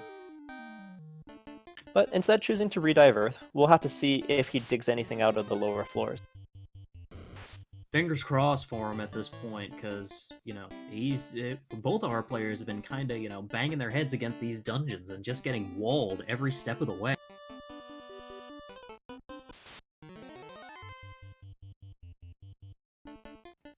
Mage is fighting some more of those shadows, checking some more chests, still not really finding anything of value. So Caront, at least remembering, the chests he's already checked, so he is going straight deeper. I think he's also going to be preparing for a Lich fight here. It's pretty risky play to go down to Earth, 4 and not fight Lich. So... yeah, and as dangerous as Earth Cave is, you're still, at level 14 here, so it's a very calculated risk at this point, as opposed to just a crazy gamble. Yeah. things aren't going to hit him that hard. What he's really scared of is a script or a spell or something with Death Touch showing up. Yeah, or some just real bad unrunnables. But we haven't seen, like, the unrunnables that have been in here haven't been terrible. So Mageius picking up his Mage Staff for the second time here. Ugh, unrunnable red giants are not what you want to see right now. Oh, and that is a nice pickup there. So the Defense Sword, another reasonably late-game weapon. It's a fantastic late-game caster item, casting Ruse, which is twice as effective than Invis 2, but only for one character, but can very much be part of your win condition, as 3 casts of the defense will make you virtually unhittable. Not 100%, but fairly close to. And also, being a decent sword to swing, it unfortunately, like the X-Kel, very heavy, very hard for this measly fighter to carry, so will have to be promoted before he can swing it. Absolutely will, but it is at the very least nice to see for its casting capabilities, because even at this, it will keep you safe in a nasty fight. So it looks like Mageius exited out of Volcano that time, saved, and is deciding to go do something else. So making an adjustment, getting his gear out of the Agma floor. We will have to see what his next play is. I'm guessing going back to Crescent Lake, bringing back the Black Mage, and then from there I couldn't tell you. So it looks like the Black Mage is going to take a nap for, at least a little while, and he's making the Ice Cape play. I love it. It's dangerous and silly, but I love it. He's got more reasonable levels. We haven't seen all of the enemies that Ice Cave has to offer, but nothing that's in there right now has appeared to have anything that's too terribly scary. Whereas Caront is having some issues with trying to take down these giants and is casting level 1 Cure on his Black Mage to make sure he stays alive. Yeah, Lifeless Seeds, always a little bit more dangerous, and picking up a few, value healing spells can definitely make a big difference, although, casting Cure is not necessarily what I would recommend. Cure in battle does actually heal a little bit more than it does out of battle. And there's Caront that second ribbon. Yeah, so if Mageius is not in go mode when he enters Earth, he will be finding that, which is a bit of a relief considering he sold his first one. However, if he is in go mode, this chest is never getting checked. So not the best location for a ribbon to be, but not the worst. Indeed, but still, if you're Caront, you're loving to see that for your survivability. Oh yeah, absolutely. Especially if you're on your way to go fight Lich. Like, the more you have that's going to help you survive to get there, the better.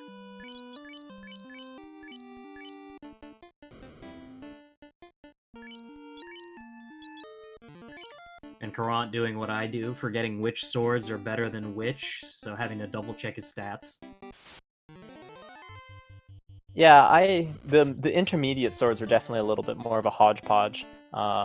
Remembering the general order of, Massa, X-Cal, there's some debate about the Vorpal, Sun, Ice as, kind of your go-tos, and defense as well, just below the X-Cal, or below the Sun Sword, is good to know, but yeah, once you get into, is the Rune Sword better than the Coral Sword, that type of thing gets a little bit more complicated, and I don't have those memorized. Or in this case, was the Flame Sword better than the Coral Sword? Yeah, and I believe the Flame Sword is better, by actually a decent chunk. Which is a little funny, considering how much later you get the Coral Sword than you get the Flame or the Ice Sword. Yeah, this game never claimed to make sense in terms of, what weapons. Also keeping in mind those various what they were supposed to be strong or weak against was bugged in the vanilla game, so, something like the Were Sword, which was supposed to be strong against werewolves, just happened to be kind of meh. And the Vorpal, of course, supposed to be having the highest crit rate.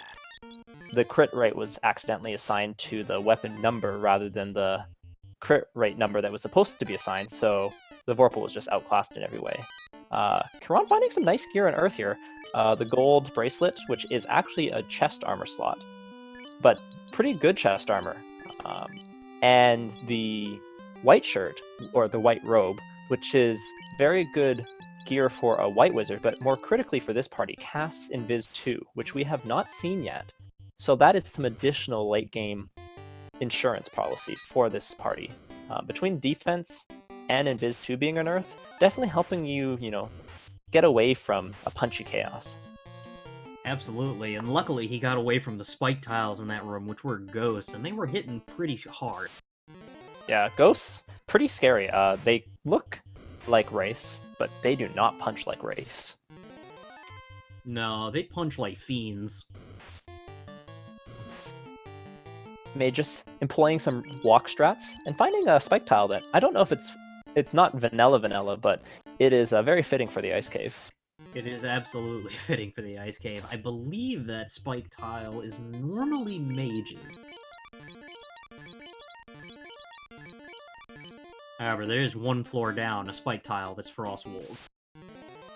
So Caront getting nothing of progression note in the Earth Cave. But going on to take on Lich and, getting an Orblet, always... An orb is progression, no matter what. So I like Mageius making the adjustment here, deciding this is something I can grind for a little bit with that Mage Staff.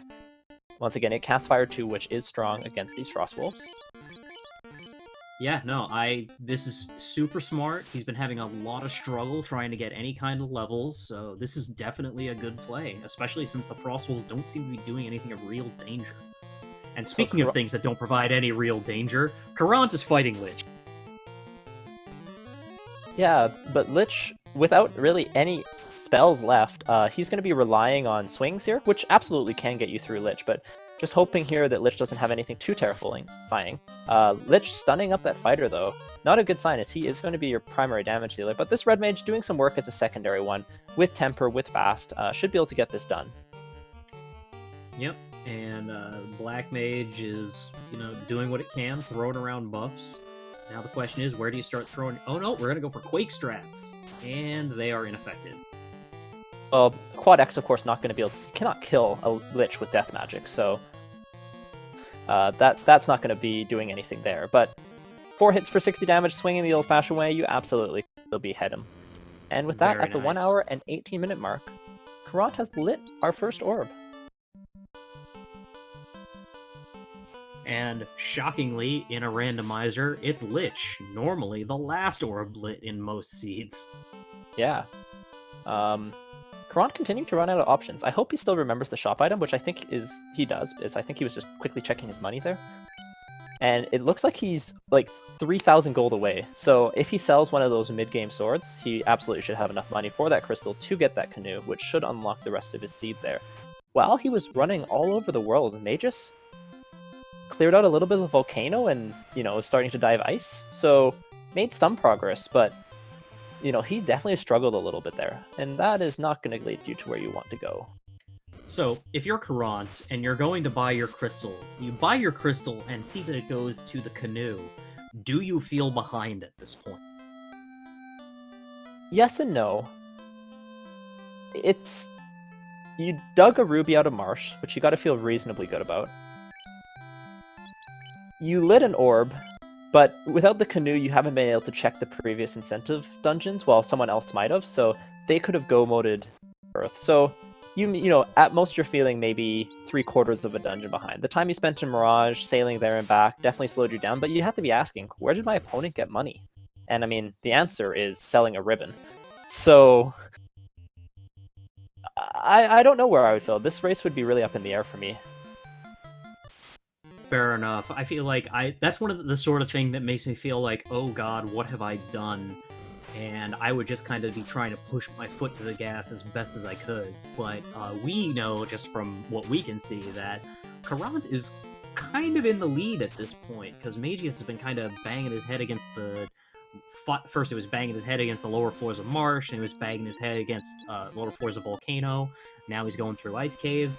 Whereas Caront made the right play of going up to Sky to get a little bit of gear, or getting a little bit of money, then and a little bit of levels, then coming back to Earth, being able to full clear Earth, which got him some incredible gear with like the white shirt and that extra ribbon. He's in a really commanding position at this point, I think.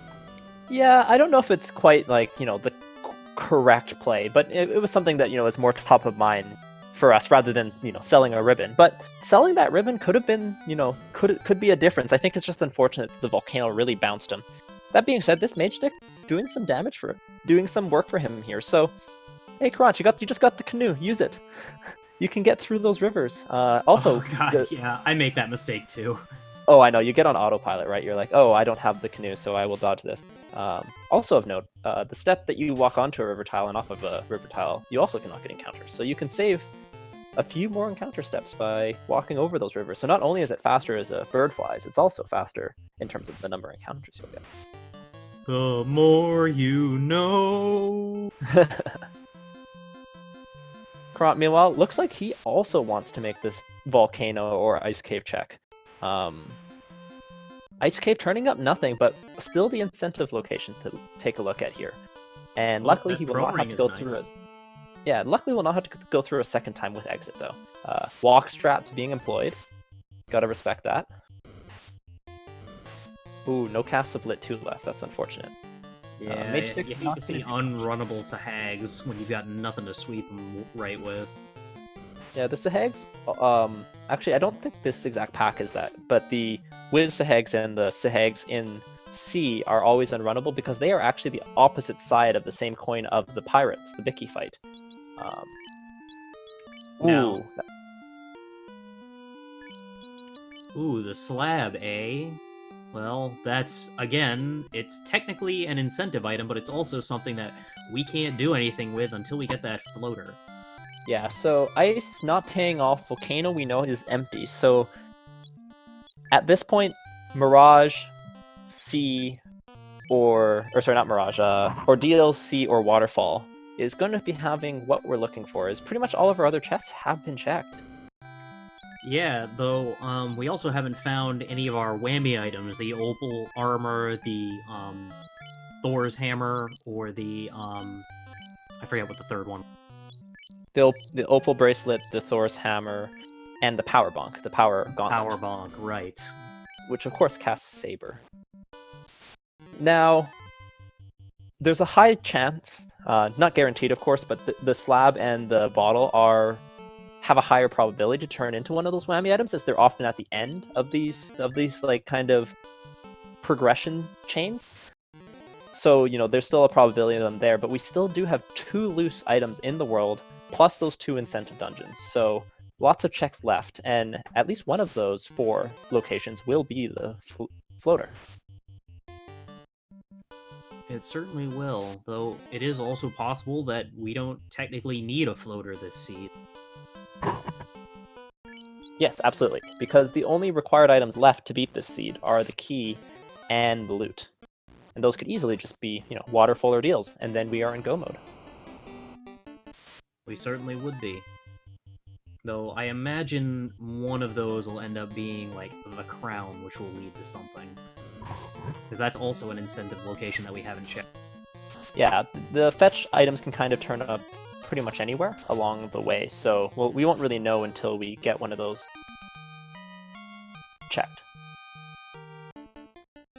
So Caront choosing to make the volcano play as well. This big bank of chests can be very tempting, but with Chaos Seeds, with the 3 loose, although only 2 remain, you want to kind of get this location out of the way, but there are still a number of free incentive locations that are available that you know, this could have a loose, but you know that those other ones do. And once again, if with, 2 items from go mode, if Ordeals and Waterfall are key and loot, that means all you would need to do is go mode everything, find somewhere to get some levels, maybe check chest to try and get an endgame sword, but you have Excalibur, you have defense, you have a white shirt.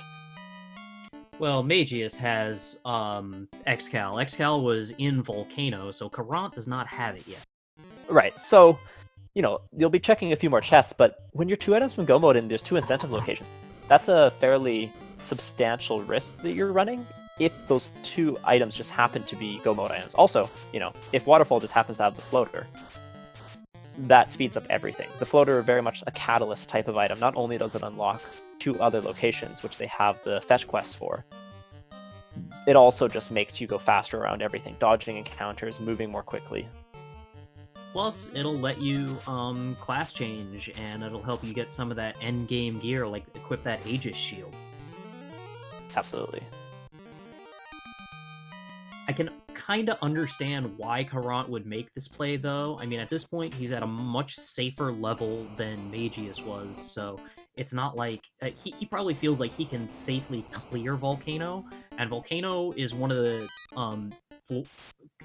dungeons where you save some time by go moding it, but it's not like Earth where you save tons of time by go moding the whole thing. He might also just be proximity routing. Being in the inner sea with Matoya means that if you go here, it's right there, and then you can check Volcano. He's probably going to be trying to kill Carry as well, although that's not going to be a super free fight, and also clear out Ice Caves. So there's a number of different routing options here. I think Mageius, though, is about to give us our first look at one of those other 2 incentive dungeons. Well, for now, he's going to Melmon to buy some more spells and probably translate his slab. Yeah, we want to avoid being Lupa-Lupa'd. No one likes to be Lupa-Lupa'd. Oh I no, like that. Peds have stone poison! That's not fun. At least one ribbon will prevent one of his characters from being stoned, but hopefully he bought some softs. Well, he does have 2 ribbons, so it'll prevent 2 of his characters from being stoned, but yes, hopefully he has some softs on hand. Yeah, and it turns out he does, so good preparation there. Stone poison not going to be too much of an issue for this party. It looks like the Peds punching hard was actually causing more of a concern. And it looks like Mageius, instead of going to another incentive location, is going down to Earth Cave. So this may be the thought that, you know, I've halfway cleared this, or I've cleared part of this. It also may be that he wants to grind the Agama tiles that he knows are here. Yeah, it'll be interesting to see which direction he heads, whether he goes to the lower floors or if he heads over to the Agamas. And it looks like he's going to the lower floor.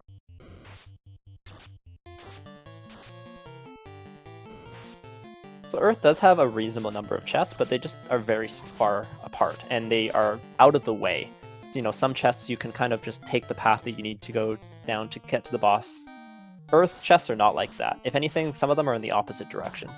So taking a risk, but also might just be clearing what he knows. He's been very thorough in clearing out kind of the lower part of the map, the lower continent.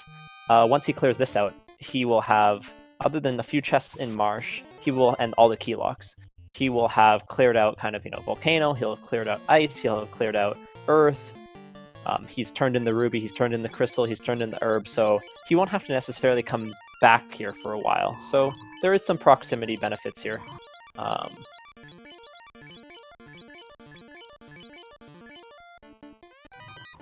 Yeah, I can definitely see that, though. Like you've said, I would really be incentivized, so to speak, to check out those incentivized locations at this point, because you're still looking for more progression, and hunting loose when you have incentive chests still to check seems like a losing gamble right now.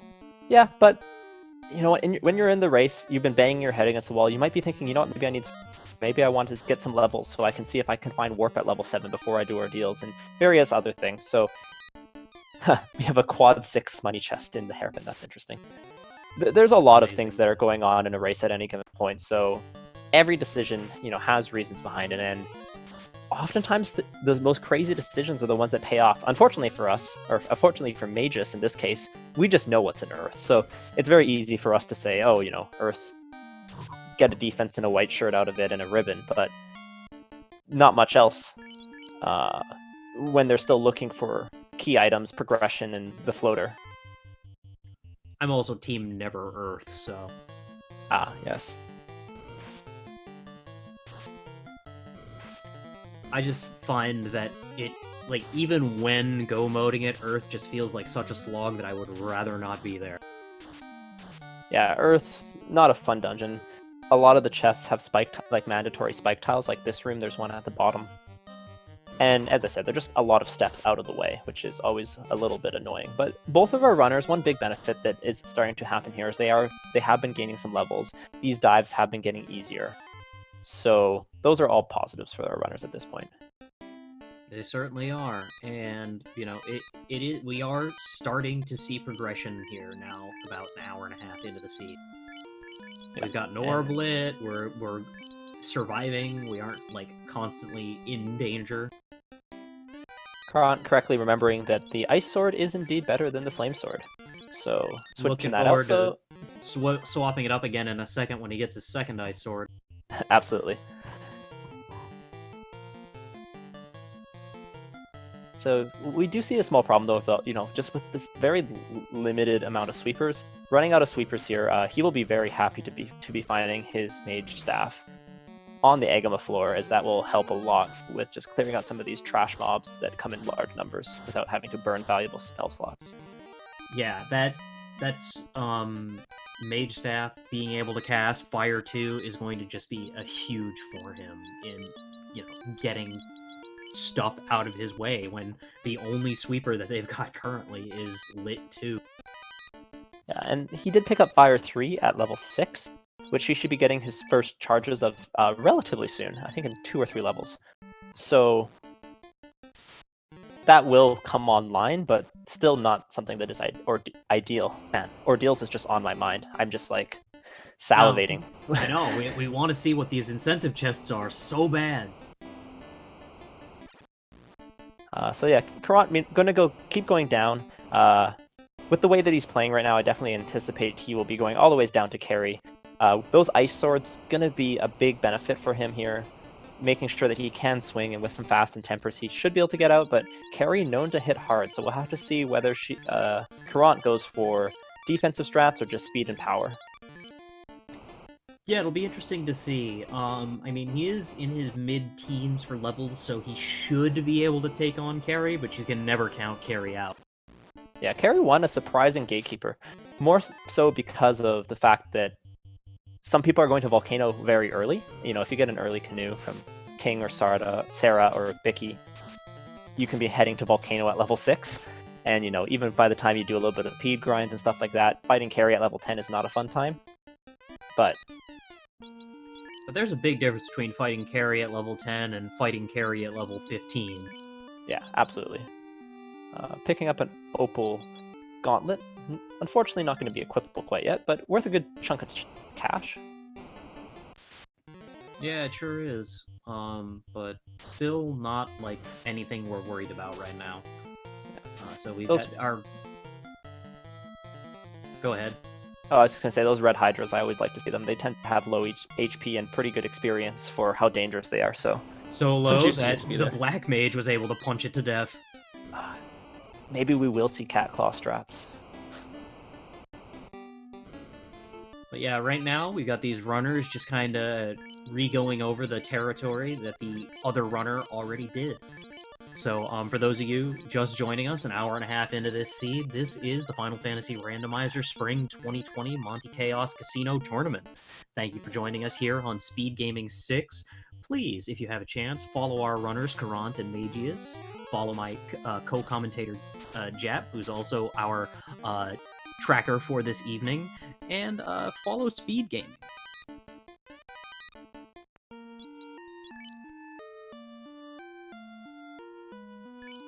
Caront, meanwhile, picking up that katana, not going to be of much use except to sell for some money.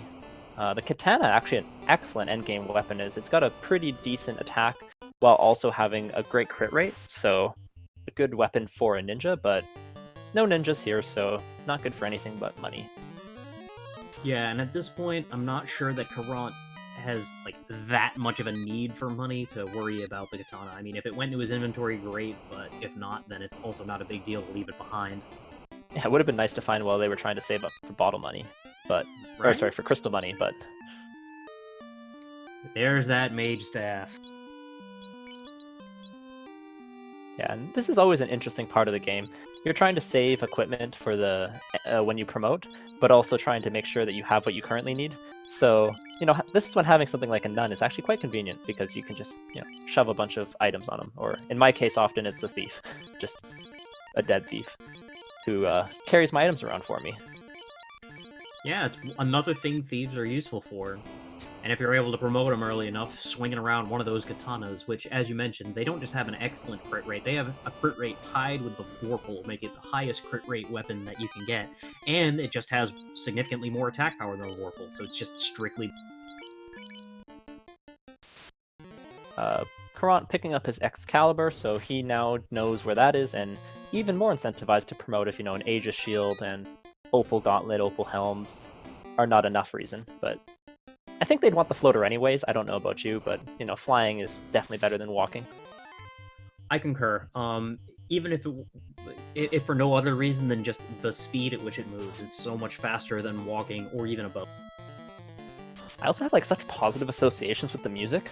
I think there's just something so satisfying about flying that when you find the floater in a seed and you've been walking and sailing and you're like, oh god, another Sahag pack, and then you start flying and you start hearing that music, that music just brings joy to my heart.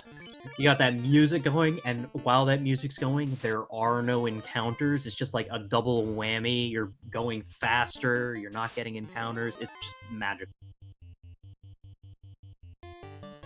Caront finding I think a spike tile with that single Chimera. Doing fast strats instead of going for the quad X, but this should do decent damage with that Ice Sword, and yeah, that is some pretty decent EXP here. Just over 1,000 each for each of his 3 party members. We'll have to see if he continues to take it. I think if you had Warp here, it would be pretty free, as you can always just warp out back to the staircase. But yeah, he's going to take this a few times. And he's getting, not only is this a fairly low health Chimera, it's also something that you seem to consistently get a surprise round on, which makes it even more valuable. Yeah, definitely. And it's nice to have seen a little bit of a mini grind there, even if it wasn't much, just to get a little bit of that XP we've been lacking for so long in this season.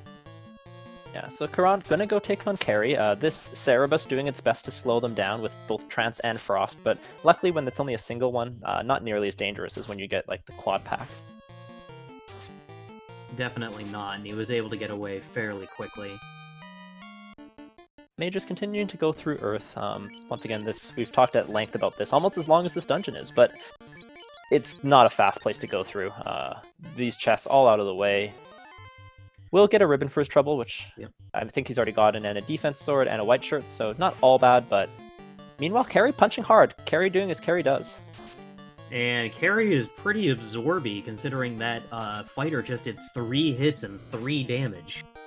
Yeah, so this is, just swinging is not going to work here, so Caront needs to make an adjustment. I don't know. Wow, this Red Mage does not have faster temper. Those are both available for this Red Mage, but unfortunately Caront has not picked that up, so hopefully starts using the defense, goes for some defensive strats, because Carry is not, skill or spell happy. So going for some defensive strats here, I really like this adjustment here. Going for some defensive strats, going to allow him to survive for long enough. If he gets up to max evade, you know what, this could be a slow fight, but 30 damage at a time will get it done. Just needs to get off 2 more stacks of that defense. Yep, definitely a great adjustment. You love to see that sort of thing from these runners. Yeah, there we go, and those casts of Ruse starting to pay off already. Carry, much more likely to hit that fighter, and missing. There we go, I like this a lot. Going for the cheeky quad X, this can work. Carry not immune, but Carry still has more than 300 HP. Not surprising, has a vanilla HP of about 600, can go as high as 1500, or no, not quite 15. Not quite 1500. Close, but not quite. Yeah, 1400 or so. And yeah, so Caront going for a little bit more defensive of strategies here. Just keep swinging, let her miss. You've committed to this fight, you've gone down this deep. You will whittle her down slowly, but surely. Just hold A and pray for now, and hopefully it works out. Yeah, and crit hits, of course. Yeah, crit hits getting through her absorb, not entirely, but the double damage of the part of the double damage. Let me rephrase that. You basically do double damage, and the extra, 100% of damage that you do goes through her absorb entirely. So critical hit's a great way to get through a high absorb fiend. And things are starting to get bad. The fighter just went down. Carry's still immune to quad X. And we got a wipe. That is unfortunate. So Caront knows what's in this dungeon. There's an X-Cal, but that's not something he needs right now. That sucks, but at this point I don't know if you necessarily want to go fight Carry again. You don't really have the that you need to defeat her. So going somewhere else is definitely an option at this point.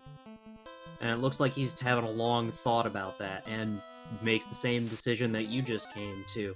And I can agree with that. You at this point you can basically go-mo like I would be tempted to go grab that mage staff out of the Agama floor, especially if I'm planning to go over to Ice Cave, but it does not look like he is. Yeah, I mean, you could make an argument to go for the mage staff, but the mage staff is more of a convenience than something that is absolutely a necessity at this point. And you can always, if you don't find a massa, you can always pick up that Excal on the way down. Like, that chest was not that out of the way. It was actually in the free chest of that room, not the one that's guarded by a spike tile. So... Absolutely right. Oh, and we're turning around, so maybe Ice Cave is the play. And while I agree that the mage staff is a convenience, especially when you're trying to go up to Ice Cave and you have so few sweepers, being able to cast Fire 2 feels like a necessity at this point. Oh, yeah, if your play is Ice Cave, the missing out on that mage staff is definitely going to hurt a little bit more. Mages, meanwhile, cleaning up Earth. I think he's on the Earth 4 right now, so he's got one. He's just going to finish up this floor, and then he will be on his Lich fight shortly. And despite two-manning this, has been not having too much trouble, just, grinding his way through. Oh, stone from those asps. That's no good. So hopefully he has a soft. Oh, taking steps before using it, though. So this might say that he does not have a soft, but we will see shortly. Or it might just say he's like me and forgets to use items. Oh, the worst thing you can see is when someone gets out of a dungeon, takes one step before they save, and then gets an encounter, wipes, and loses their Orb Light. Once that happens to you once, you never do it again. Right, yes, you never do that again after the first time it happens to you. But yeah, speaking of Mage Staff doing some work, this fighter getting through on a big part of thanks to that Mage Staff, so... And I would guess that he doesn't have any softs. That's surprising, just in... okay.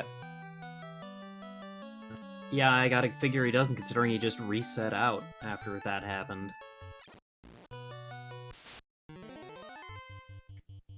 Yeah, that's a little surprising and a lot unfortunate. Yeah.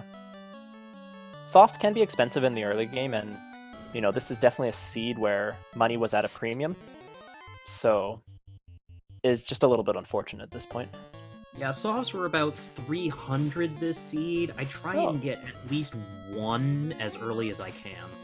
Yeah, for $300, that's on the cheaper end of, you can see them in the 2000s, so. But Mage is diving back in.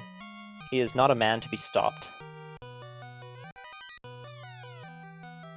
He will not be dissuaded from any dive. He will fight and push on until it is done. Rip and tear. Yes, exactly.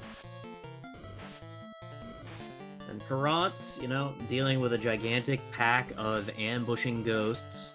Well, not ghosts, wraiths and images, but you know what I meant. Yeah. They might as well have slow at this point, because that's all they're doing, but... This Frosty tile is actually an excellent grind spot as well, but they just don't really have the magic to deal with it. If you started to get some casts of Fire 3 at level 6, that would be a great way to get through this, but they do seem to be relatively squishy though, and they're not really doing much, so this could be a good way to get a bunch of levels. Grinding in the middle of an ice cave, a little dangerous, but still, with exit, not so bad. I always get a little scared when I see that many Frosties, because I'm used to what they were growing up, and running into Frosties here in Ice Cave and getting hit by Blizzard, but it looks like he's going to take this a couple times, because they're pretty squishy. And he is also grinding the correct way, by going down into the door and then back up, because that step into the door will not trigger encounter, so he has no risk of getting something nasty in between his fights, so he can grind to his heart's content in peace. Each Frosty giving about 4,000 EXP. Or sorry, 3,000 EXP? So this is pretty nice, and you can easily get into the, low to mid-20s here if he chooses to do so. Yeah, and they're low enough that they're quad Xable, so this is a pretty safe grind, and you can, throw out a bunch of them level 1 quad X's, just make sure to save one for X. Sports something. Sports Jeffy saying this looks suboptimal. I'm not quite sure what you're referring to, but It's been a tough seed for these runners so far, so they're doing as best they can. No magic to speak of. We're talking like level 7 and 8, nuke, lit 3, ice 3. Yeah, just not very nice. Everything is in bad spots. Yeah, Fade is level 6, Fire 3 is level 6, so no premier level sweepers in the first 5 levels, which is actually very unlikely. Isn't Fade also, like, was it red wizard locked or was it white wizard locked? I think it was red wizard learnable, if I remember correctly. Yeah, but still nothing for them right now. Yeah, not 145 with 1 combined orb is definitely a tough seed, but these runners chose to go with a force none. This is the 1 in 4 bracket, I believe. You may be correct. I'm not 100% on that. Yeah, these runners are both 1 in 4, so they wanted to try something a little bit different, and they're continuing to show some growth throughout this. So, we're here to watch and enjoy, what they're doing, what they're able to do, the decisions they make, break it down, and just enjoy Final Fantasy for what it's worth. Trust me, this is not as easy as some very good runners make this look, and yeah, I know you weren't trying to be, sound mean about that. It's just the way it is. I think another note is that this is Chaos Week, so Chaos Week with 3 loose items. All runners are expected to be running a little bit slower, just because trying to find all those things. So in all races throughout this week, and into the brackets even, you'll be seeing that those sub-hour times or hour 10 or hour 15 times the top runners are putting on will slow down 5, 10, 15 minutes depending on the placement of these loose items, because as you get more loose, you're getting closer and closer to having to 100% the seed or check more chests. Right you are on that. And Caront has almost finished with Ice Cave at this point. We'll be getting his, I believe this was the slab? Yes, this was the slab, which, once again, not direct progression, your little slab of 5% bonus EXP at this point, but still a good item to check off the list, and I think we will hopefully, finally, get to take a look at what is in Ordeals or Waterfall. I mean, there's not much else that they can go at this point. Unless Caront decides to really be stubborn and just go back to the top of Sky. Yeah, we could take a visit to the Sky Cave again. We've only checked a limited number of chests there. I think that is a play that I would see Mage is making more than Caront, as he's already checked a decent number of those chests. But I think at this point, like you have to check Mirage or Ordeals or Waterfall. Waterfall is a very, very quick check with exit, and relatively safe. And if you get, a Mudgull wizard pack that just, or not wizard, sorcerer pack that just kind of taps you, that's really good EXP for relatively little investment. So definitely. Ooh, these ghosts doing as ghosts do, punching hard. Oof, yeah. Took that fighter right out. Which is gonna make doing Lich kind of difficult.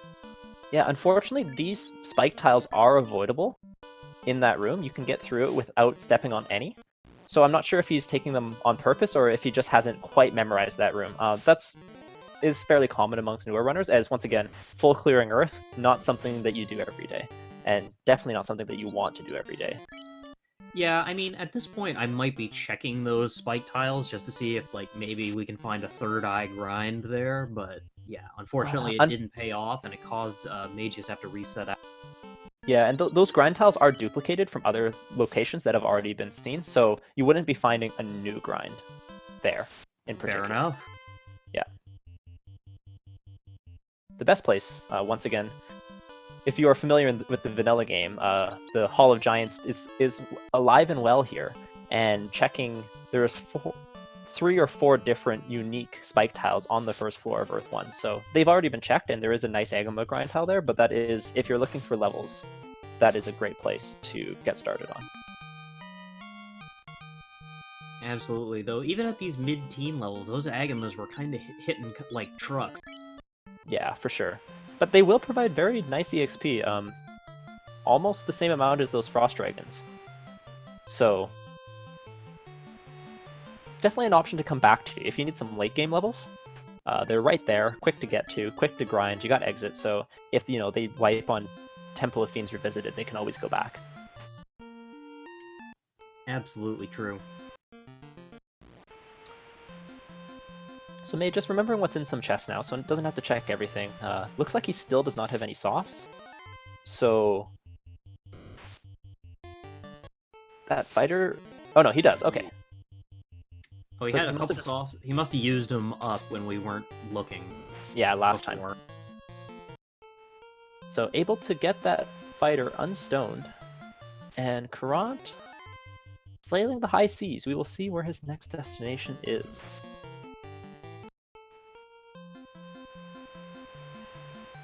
Come on, Waterfall. Come on, Ordeals.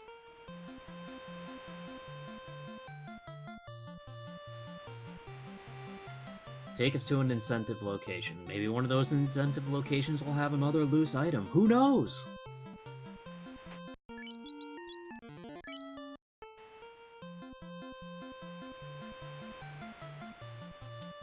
Mageius, once again, making his way down to the vampire.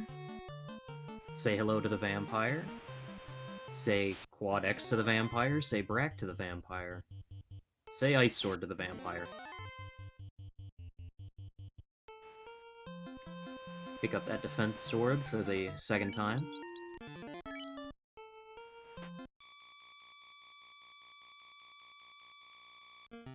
Oh, Caront using push B select strats to figure out where he's at.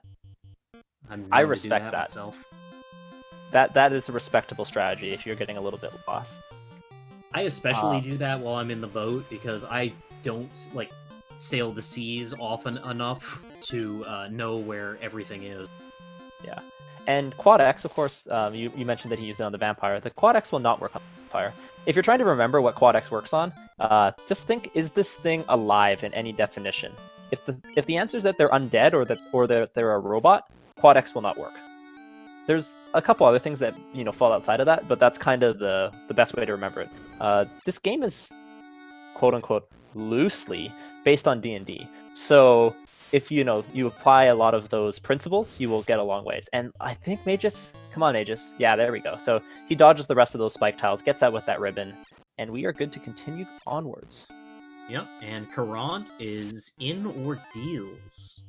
So for those of you familiar with... To be fair, Power Word Kill does work on vampires in D&D. Or at least it did a long time ago. Yeah. For those of you familiar with the vanilla game, the Ordeals pillar maze has been reshuffled every time, so our runners do not know exactly where they're going. So if you see a wrong turn, that is the reason why. Warp, also noticeably available in this game, not to these particular runners, but you can use some very interesting unintended warp strats to, you make a wrong turn, I'll just warp back to the previous pillar. Of course, this was not available in the vanilla game because warp was promotion locked, being in Melmond in slot 3 or 2, and therefore it was not available before you went into Ordeals to get the tail to promote. So you can see a couple interesting unintended uses of warp here and in the Ice Cave, where in both cases in the vanilla game it's not possible because those are where you get the tail and the floater respectively. Caront exiting out so that he can use a house and regain his spell charges before dealing with the ridiculous unrunnable packs showing up in Ordeals. Yeah, but he's got the pillar maze more figured out this time, so he should be able to make some more right turns here. Mageius, meanwhile, onto the final floor of Earth. We will be seeing our Lich fight shortly, assuming we do not get bat blocked.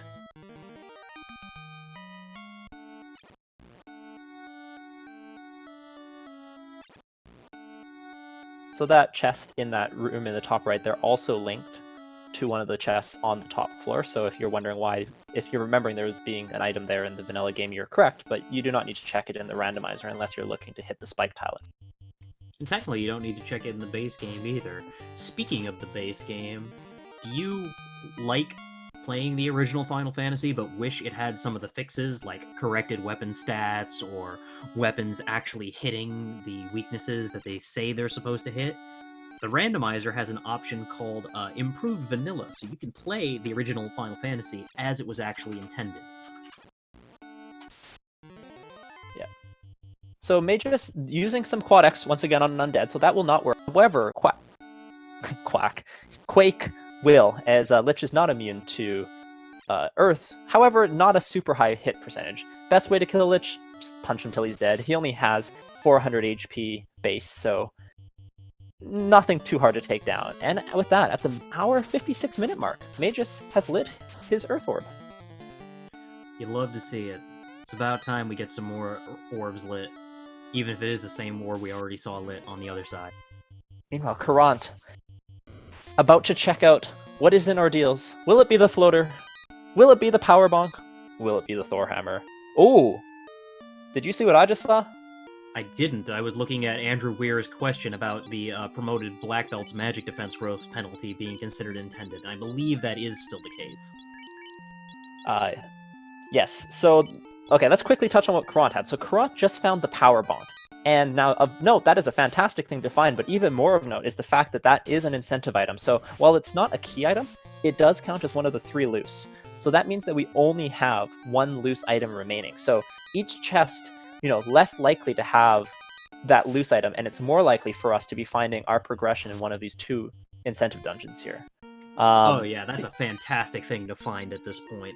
Yeah, and it's almost free because you're checking this anyways.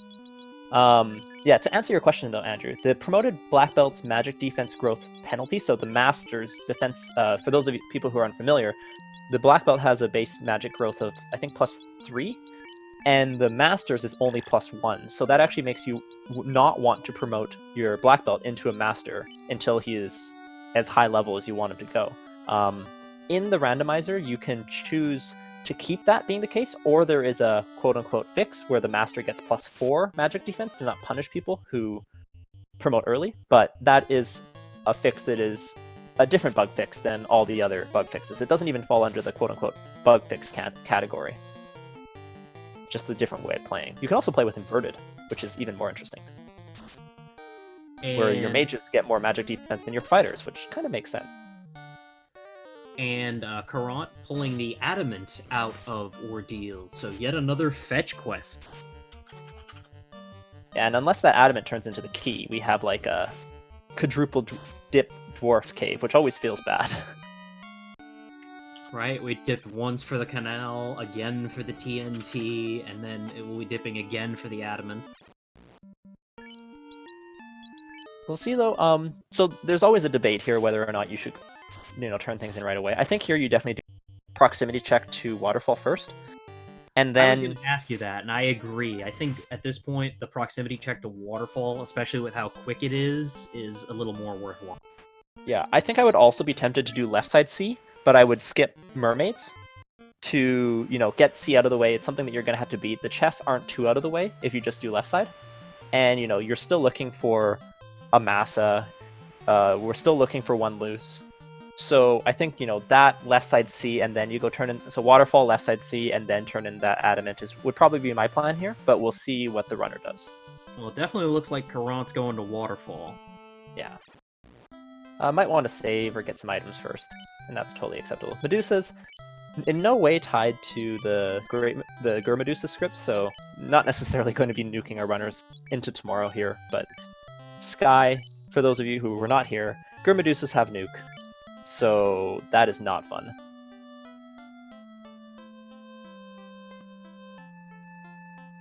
Caront, meanwhile, paying a visit to the nicest inn in all the lands, but also the most annoying.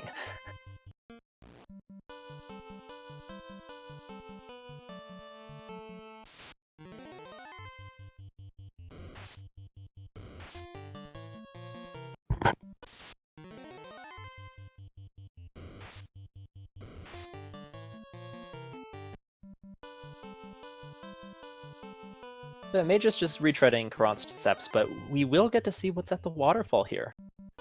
Yeah, that'll be nice. Something new, something incentivized. Let's see. Guaranteed at least 1 piece of shiny. Mudgalls, good EXP. But deciding he doesn't want to have anything to do with it, so... Gas Dragons, also good EXP. So yeah, I take this fight every day. So the initial version of the randomizer, so we're running with, I think it's 2.0 times experience. The initial version of the randomizer actually increased the amount of EXP you gain. So, if a monster normally gave you 1,000 EXP, you would instead get 2,000. But Gasties broke it, because the 4 Gasty encounter at something like 3 times experience or 4 times experience or something like that overfilled and wrapped around the maximum experience value in this game. So they had to revert that, and now when you do 2.0 times experience, instead of getting more experience, your level requirements are just halved instead. So it also makes reference material a lot more easy to understand, because if reference material says that an Agama gives 2400 EXP, you know that an Agama will continue to give 24 EXP. You don't have to do any multiplications. Interesting. Absolutely. Waterfall. Getting through it. Caront taking a nice path. Not wasting any steps. Nightmares suck. They hit hard. They have a bunch of health. Don't give that much EXP. Sorcerers, on the other hand. Our buddy Out of Bounds Bat is missing. Yeah. Hopefully I won't jinx it this time, as he's already been fighting the Sorcerers for a while. But yeah, Sorcerer is another one of those that fall into the scary casters in the vanilla game that do nothing in the randomizer, assuming they don't roll something scary. They have Death Touch in the vanilla game. I was about to ask. Those 3 hits, 3 damage, that's usually 3 hits. Oh, you're dead. Doesn't matter how much damage they do. So, good EXP here to take that fight.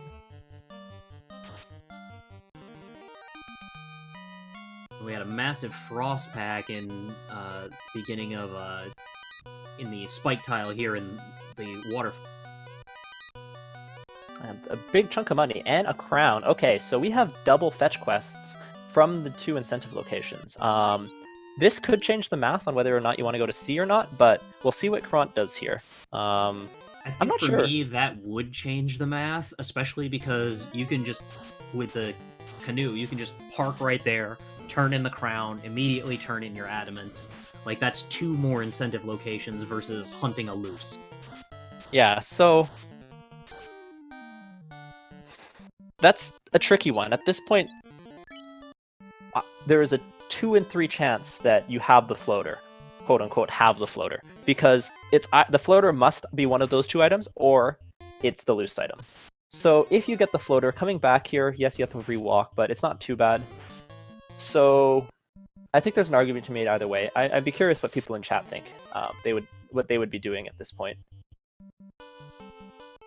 I definitely would not be checking mermaids, but I think left side C is probably what I would default to, because then I never had to come back here. But you could spend a bunch of extra time opening chests, but you also could spend a bunch of time opening chests and find a massa, so... All of that's true, yeah. It's both plays are defensible. I think for me, the second turn-in that's right there flips the math enough that instead of going left side C, I go do the turn-ins and try and get that floater. Yeah. Especially because I get so much tankier before going into C when I get to put on that agent. Yeah, absolutely. Magus, meanwhile, rounding the corner, picking up that loose power bonk, and about to get his adamant. That flame shield also actually not a bad pickup. Considering he sold the Aegis shield, the flame shield will be the best shield that is available to him outside of the opal, but the flame shield provides resistances, which is nice.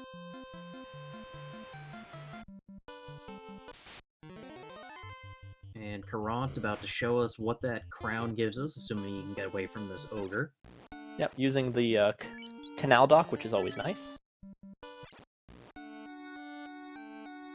Let's see what the kindly old king has for us. He has the loot. Okay, so that's a good item to find. A loose loot is terrible, because the loose loot can be anywhere in the game except for in Temple of Fiends Revisited. So always nice for the loot to not be loosed. It is required to beat the game to open up the iron plate, but not something that's going to be progression. So I think he's crossing his fingers at this point for this next item to either be the key or the floater. If it's the key, he's in go mode. If it's the floater, he has 2 more turn-ins to make before he has to go loose hunting. And if this... Yeah, go ahead. I would say, also, if it's the key and he's looking for that... if he wants to keep looking for that loose item because he wants that floater, because he wants to upgrade... Oh, no, not that it matters. He's got the floater. But that gives him a bunch more free chests to look at. Yeah, so the floater, definitely something that, pays off. He hoorays. He is happy about that floater. He is really happy about that floater, giving us 3 hoorays. And who could blame him? I'm happy to see that floater. I can't wait for us to be in the sky. Yeah, that will... At the over 2-hour mark, we will be in the sky, but that will speed up things significantly. Most definitely. That'll make things a lot quicker going through these last 3 dungeons we still have to get lit. And it's looking like Caront is going to get his slab translated before going to turn in his floater, which is a great plan. You always want to remember to get that translated before you start flying around.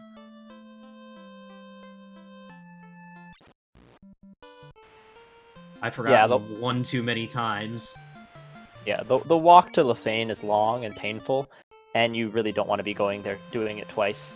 I've started to see some like very good runners doing some interesting save strats, where they're saving quite a ways away before they have to, fly over to Lefane. So if the Lefanish people give you something like Thorhammer, they just save and quit back to wherever they were before. So you can use this when you're like hovering over about to go to Mirage and things like that, which is a nice little time save. Saving and quitting to quote-unquote lose progress can be a legitimate strategy as well. Yeah, it's definitely one of those things that you see veteran runners do that less experienced runners could learn from. Another one is using exit in towns to save time.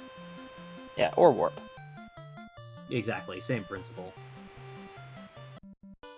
Mageius, meanwhile, about to make that waterfall play, so when he goes and does these turn-ins, he will be also getting his floater. And at 2 hours, 7 minutes, and 35 seconds, we are airborne for Caront. The beautiful music. It's so soothing. And it looks like he's going to be making an immediate Gaia check. I think. Or he's trying to... Okay, no, he's going to promote first. Okay. Which, completely reasonable, considering that he's got that extra gear to put on. Yeah, I think I would go and do the Gaia check first, because if you fly straight down from where you get the floater, you get to Gaia really, really quickly. And also, if you go straight from there, you can also do Lefane as well. So those are some nice... That's a pretty good routing. Yeah. You can always turn the tail in when you go to Onrak to finish C. But one benefit of promoting here is that the fighter, not that it's much of a benefit this seed, but the fighter will get a cast every 2 levels after 15. So promoting a little bit before you kind of max out on your levels, or before you hit a really hard place to get any more levels, is nice, as it gives you a little bit more time to get those levels. Unfortunately, it's not like, if you promote right at 15, at level 17, 19, 21, 23, you'll get a charge. But unfortunately, it's not like if you just promote at level 23, you immediately get 4 charges. You have to go 23 to 25 to 27 to 20, etc. So it is nice to get your promotion a little bit earlier.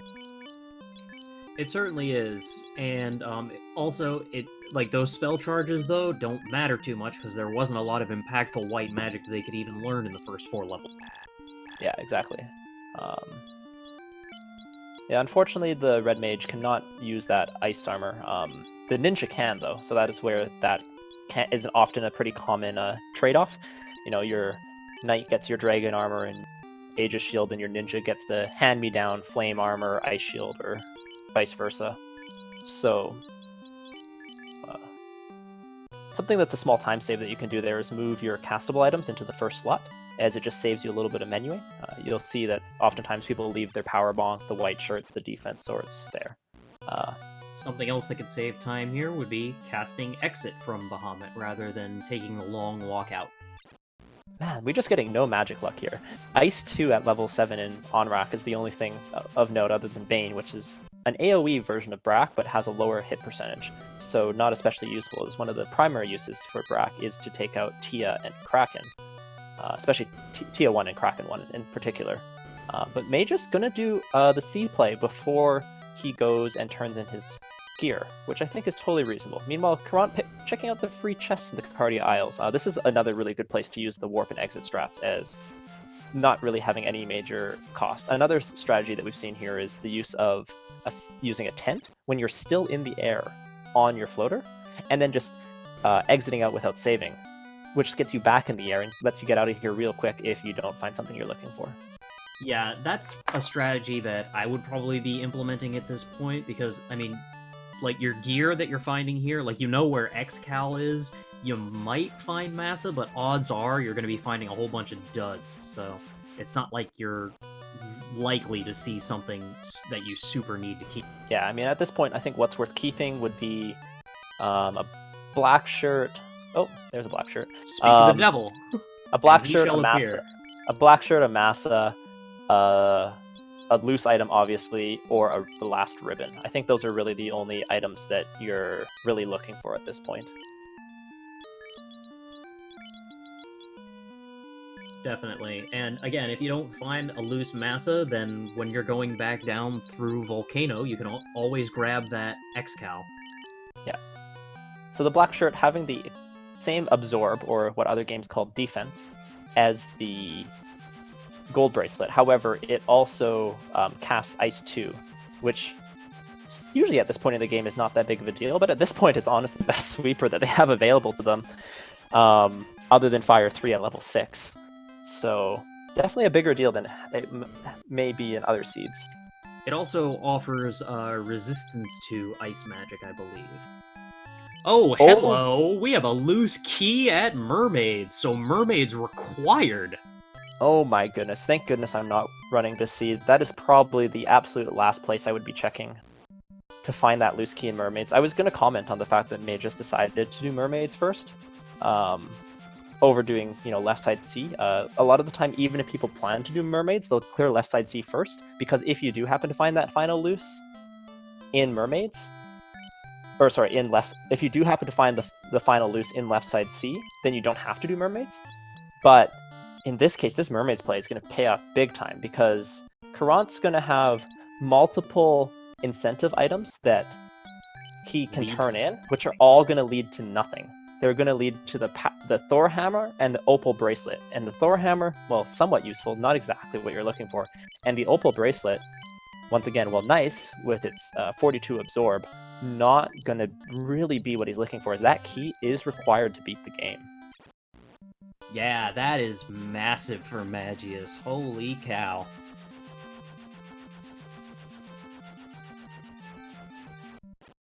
So Caront cleaning up his magic. After promotion, the Knight can learn level 1, 2, and 3 spells. However, there's not really much of note.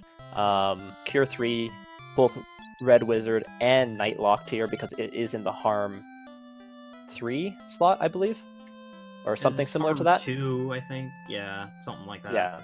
So not available to either the Knight or the Red Wizard. And that Cure 4 also unfortunately not... Or sorry, that Cure 4 is the one that was promotion available. That Cure 2 is still not available. But the Knight Learning Ruse is a good... without the defense sword, that is a nice pickup. But not a lot of great white magic in the seed in general for that Red Wizard to pick up. This is a good pickup, though. Learning fast on that Red Wizard, definitely a big lifesaver if your Black Wizard gets punched out by Kraken or something along that side. And considering Caront already had that problem with Carry, where the Black Mage got punched out and he was no longer had buff spells, definitely a smart pickup. Yeah, so Andrew Weir asking in chat, was Life available? We have not seen Life 2, so Life 2 could still be available. I think there's one location left, I'll have to double check. But Life 1 was White Mage only at level 1, which was very unfortunate. I thought we already saw the Red Wizard learnable white magic, and Life 2 wasn't there either. Oh yeah, I think you're correct. Yeah, so this is no life in this seed, unfortunately. So I anticipate Caront, yeah, I'm gonna go, I think, turn in his incentive locations here, Lefane and Gaia. Which unfortunately Sure looks that way. Which unfortunately we now know will turn into the power, or the Opal Bracelet and the Thor Hammer. Mageius, meanwhile, enters Go mode,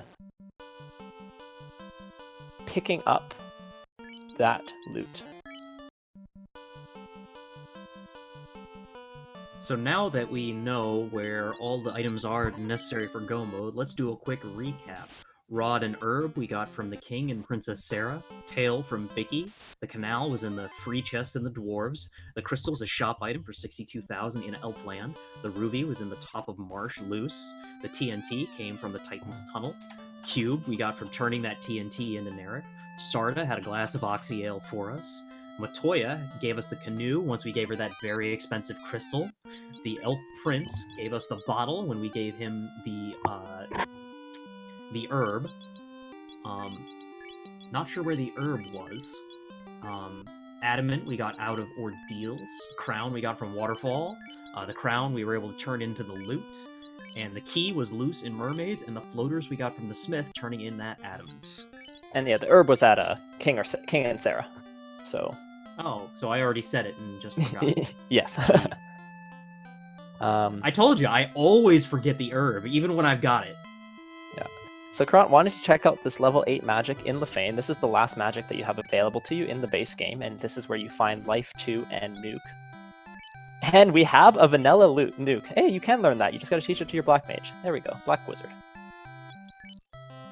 They might even get one charge of it before the game ends. Yeah, so that's rough, though. That is not where you want to see Nuke.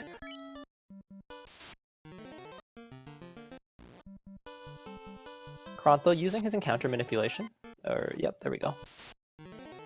But I don't think he did a reset, so he's just kind of doing the soft power cycle. So encounter manipulation in this game requires a few different pieces of understanding. So the first thing to understand is that every step you take that is an encounter possible step advances you on this encounter table. And what that encounter table is just every number from 1 to 256. It's slightly randomized in this game, but it's not the same order as the vanilla game, but that's what it is. So every time you go through a different random number, and if that number that you step on is, I believe, lower than a threshold value, you're going to get an encounter. Well, the trick to this is that every time you hard power cycle your console, it resets back to the beginning. And every time you soft reset, it keeps you where you are. So what you can do is you can skip encounters by walking a little bit, taking up those steps, and then doing a soft reset to go back to the next point in the encounter table, skipping some. So if you know where a long run is, you can go, take 5 steps, get that encounter, and then do a soft reset to go even further. We got some nice cheap pro rings, though it doesn't really look like they're needed over in Gaia, only about 3k each. Yeah, and unfortunately we also saw Ice 3 and Lit 3, so that is where all of our good sweepers have been hiding. Mage's continuing to check chests. At this point, he's looking for a second ribbon, because he unfortunately sold his first one, and also the Massa. But this is definitely some time, a little bit of a time-consuming step that will give Caront some time to get some more work done. I mean, it's not that time-consuming, because he hadn't turned in his Adamant yet, so he was already at Dwarf, so it's kind of free to check those keylock chests. Mm-hmm. And there's level 8 Warp, so Black Magic not kind today. I don't think any magic was kind today, if we're being honest with ourselves. Griggly Puff, our Duckling Supreme himself, has arrived and saying that we have a 2-hour and 18-minute bridge scene, so that is some hype. Was wondering if anyone was going to fight the bridge boss today. Big shout out every time we see the bridge scene to all the fantastic developers who work behind the scenes to let us play this fantastic game in 2020. More than 30 years after it was originally released, with speed hacks, with bug fixes, played maybe not the way that it was intended to be played, but played in a way that is very fun and enjoyable for both us, the runners, and the viewers alike. Caront, sitting on that Thor hammer for a while, I don't know if that was like, rage splashes or swearing from here. Yeah. But realizing that the last item is loose, which we know is the key in Mermage, which is absolutely terrible. So it looks like he's going to go back to the volcano first. Which isn't necessarily a bad play, because he can pretty much go mode this and just grab himself the X-Cal to have an endgame sword before going back to Sky and going to Sea for the first time. Yeah, I like this play. This is doing two things. It's getting him his endgame weapon, or close to endgame weapon, and it's getting him maybe a level or two, and an orblet. So, you know, you have to light the orb anyways. You know the Excal's here. The Excal's going to make other dungeon dives earlier. So as long as he's not stopping to open a bunch of extra chests that he's already opened, this makes total sense. Yeah, I definitely like this play quite a bit. You know, you may as well, like, you have to come back through Volcano at some point, and having an endgame sword will let you go mode that much easier once you find your loose item. Yeah, the fighter's been lifting now. He can carry that heavy thing. Dost thou even hoist? Yes, yes I do, says the knight. Mageius also going to be joining us in Volcano. These runners have both shown a particular fire affinity. I think Fire Week was their favorite, as they have just like wanted to just dive Volcano. Oh, wait, Mageius decides against it. Going somewhere else first. I think he just remembered that he has his bottle in. But I am not entirely sure what he's still looking for at this point. Yeah, because he has to know that those, like, at this point, he's got everything, so he has to know that those last turn-ins... promotion, yes, that makes sense. Yeah, so I think Volcano triggered the Excal in his head, and the Excal triggered promotion. Completely makes sense to me. You want to pick up that Excal, but you also want to be able to use it when you get it. Yep, so let's see some exit strats here. Mageius, don't save us this long walk. Yes, this long walk is epic on the way in. But it's kind of like, you know, when you fly somewhere, the flight there is really fast because you're excited, but the flight home sucks. This is the same thing. You wanna walk there, but you want to exit out. You want to teleport. Oh, he already had his Excal. He doesn't even have to go back down for it. Yeah, I think at this point he's just in clear incentive dungeon mode, right? He's in go mode. He has everything he needs. I think at this point he was mostly just thinking, I want to just clear a dungeon that I know. And Volcano is the lowest level dungeon. There's some mixed debate on this. Some people prefer to clear the higher level dungeons first to make these later dungeons faster. And I'm definitely one of those people, but you can go either way. A lot of the time it's just proximity. But Earth last is, if you can, I like to get away with going Earth last. Absolutely. I like I said before, I'm team Never Earth. I would love to do Earth last anytime I can. Yeah, somewhat unintuitively, the Pro Ring takes up the hand slot, so you cannot have both the Pro Ring and the Power Gauntlet equipped. But I've seen a number of runners be like, oh my god, the Power Gauntlet's amazing because it casts Saber, so I'm going to keep this Power Gauntlet on my Knight, and then they don't equip it. But the Power Gauntlet still provides 6 Absorb, so there's no reason not to equip the Power Gauntlet when it's there.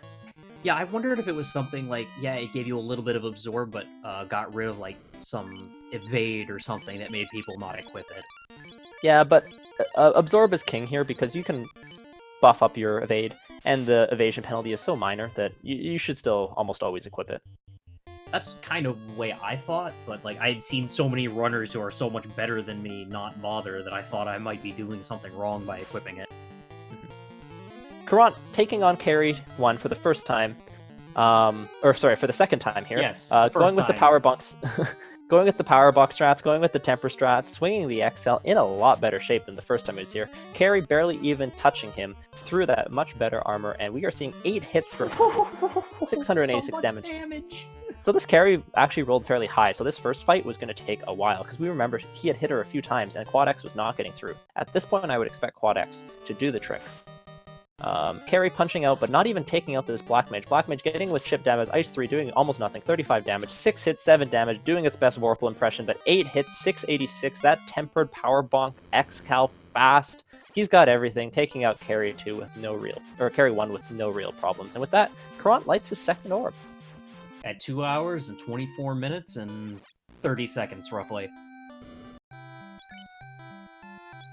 Mageius, meanwhile, clearing out left side C. I'm curious to see how many chests he clears. He only does have 1 ribbon, as for those of you who are tuning in a little bit later, he sold his first ribbon to get a very expensive crystal, which led to the canoe. But he does still have 1. He has the X-Cal. Armor situation is pretty good. He has the defense, so we'll see how many chests he checked. Notable item missing is basically the Massa. And Fade is finally... Not learnable. No. Fade was level... Oh yeah, Fade is... Yeah, I talked about this earlier. Fade was that first slot is the one that is not learnable. So... a little bit unfortunate there. Fire 3 also locked out. Yeah, and picking up Lock 2 there is probably a good call if he did, as you sometimes see very evasive endgame fiends, and Lock 2 can really be your only way out of that sometimes. Mageius also selling his Aegis shield. Going to be happy to see that Opal shield as a good backup. Definitely. It's the best he can do at this point. For those of you who played the vanilla game, Lock 2, of course, never hit. Or one of the locks never hit, and the other one, when it did hit, it actually increased. It is fixed in this version, so Lock does do work. And we have like... Wyvern's with Zap. Yeah, it looks like Caront's gonna go back to Sky first. Ooh, hello, Blue Stake. This is one of the highest XP encounters you can find. Yeah.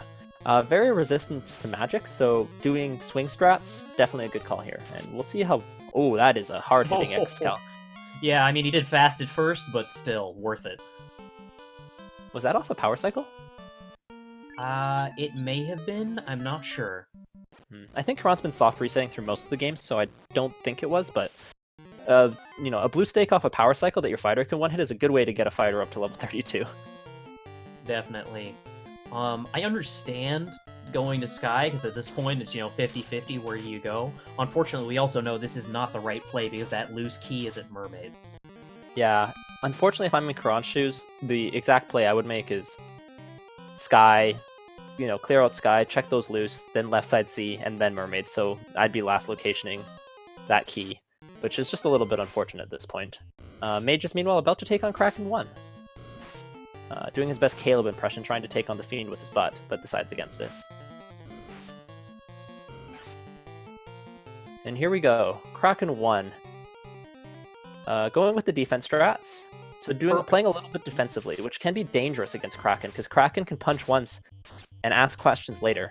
But thinking that's the best idea at this point, and it's not entirely, like, it is not a bad call. Gives them a decent attack with Blizzard. Yes, it does damage, but it's not going to take out that high health fighter. And going with Lit 2, which is not going to do much, but it does some chip damage. Fighter, looks like he's trying to get up to max evade, so playing it slow.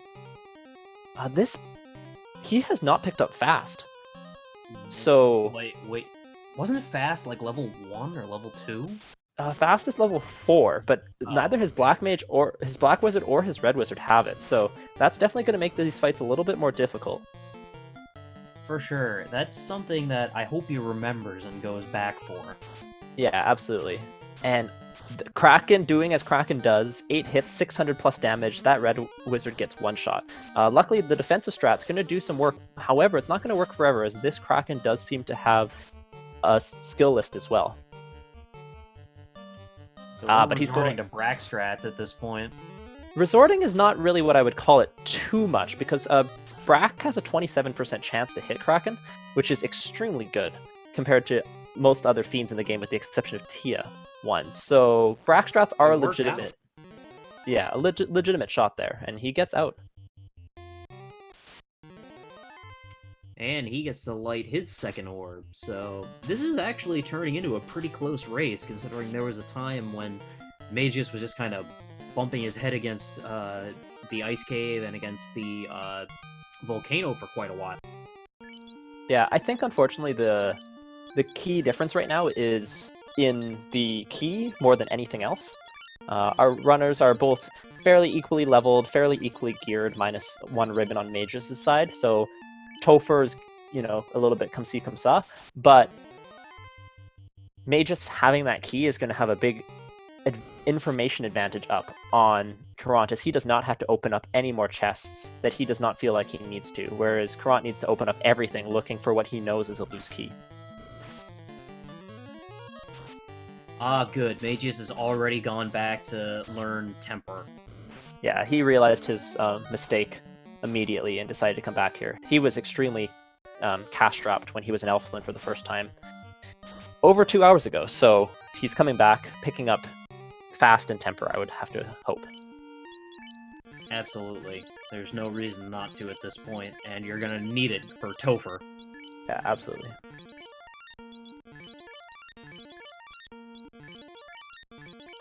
So able to pick up Cure 4, remembers that that's there, and that's really good. Cure 4, of course, healing all of your health and all status conditions except for dead and stoned. So great thing to have, the worst thing that Chaos can have. And over on Carant's side, he's using this Zombie D Whizvamp tile to do a mini grind. Yeah, this is some juicy EXP, and he has Fire 3 and Harm 3 or 4, which are both 4. excellent against this. Yeah, so Harm 4 doing, I think, Fade damage to Undead. Yeah, so gonna be a really fast grind for him. Yeah, he took it up to level 24. Nice. And he's already checked out this floor, so that is why he is going higher. Yep, so... Now he's gonna... He might... Who knows, maybe he'll find Masa in clearing out all of this. And, you know, that'll be great for him, but it is still a time waste that he doesn't necessarily need to take. Yeah, I think at this point, you know, Masa, Ribbon are what he's looking for, especially on something like Spider Floor, because it's so slow. Pro Cape, not a bad find. Pro Cape's, of course, not available for purchase like Pro Rings, so you got to find them out in the wild, so finding one always nice. It is the best shield that the mages can use, so... But it looks like he's not going to bother, because he's got equipment on both of his mages, and then he's got shirts in the extra slot. That's funny that the other Pro Cape was also on this floor. Yeah, just like the ice swords, right in the same place in Armory.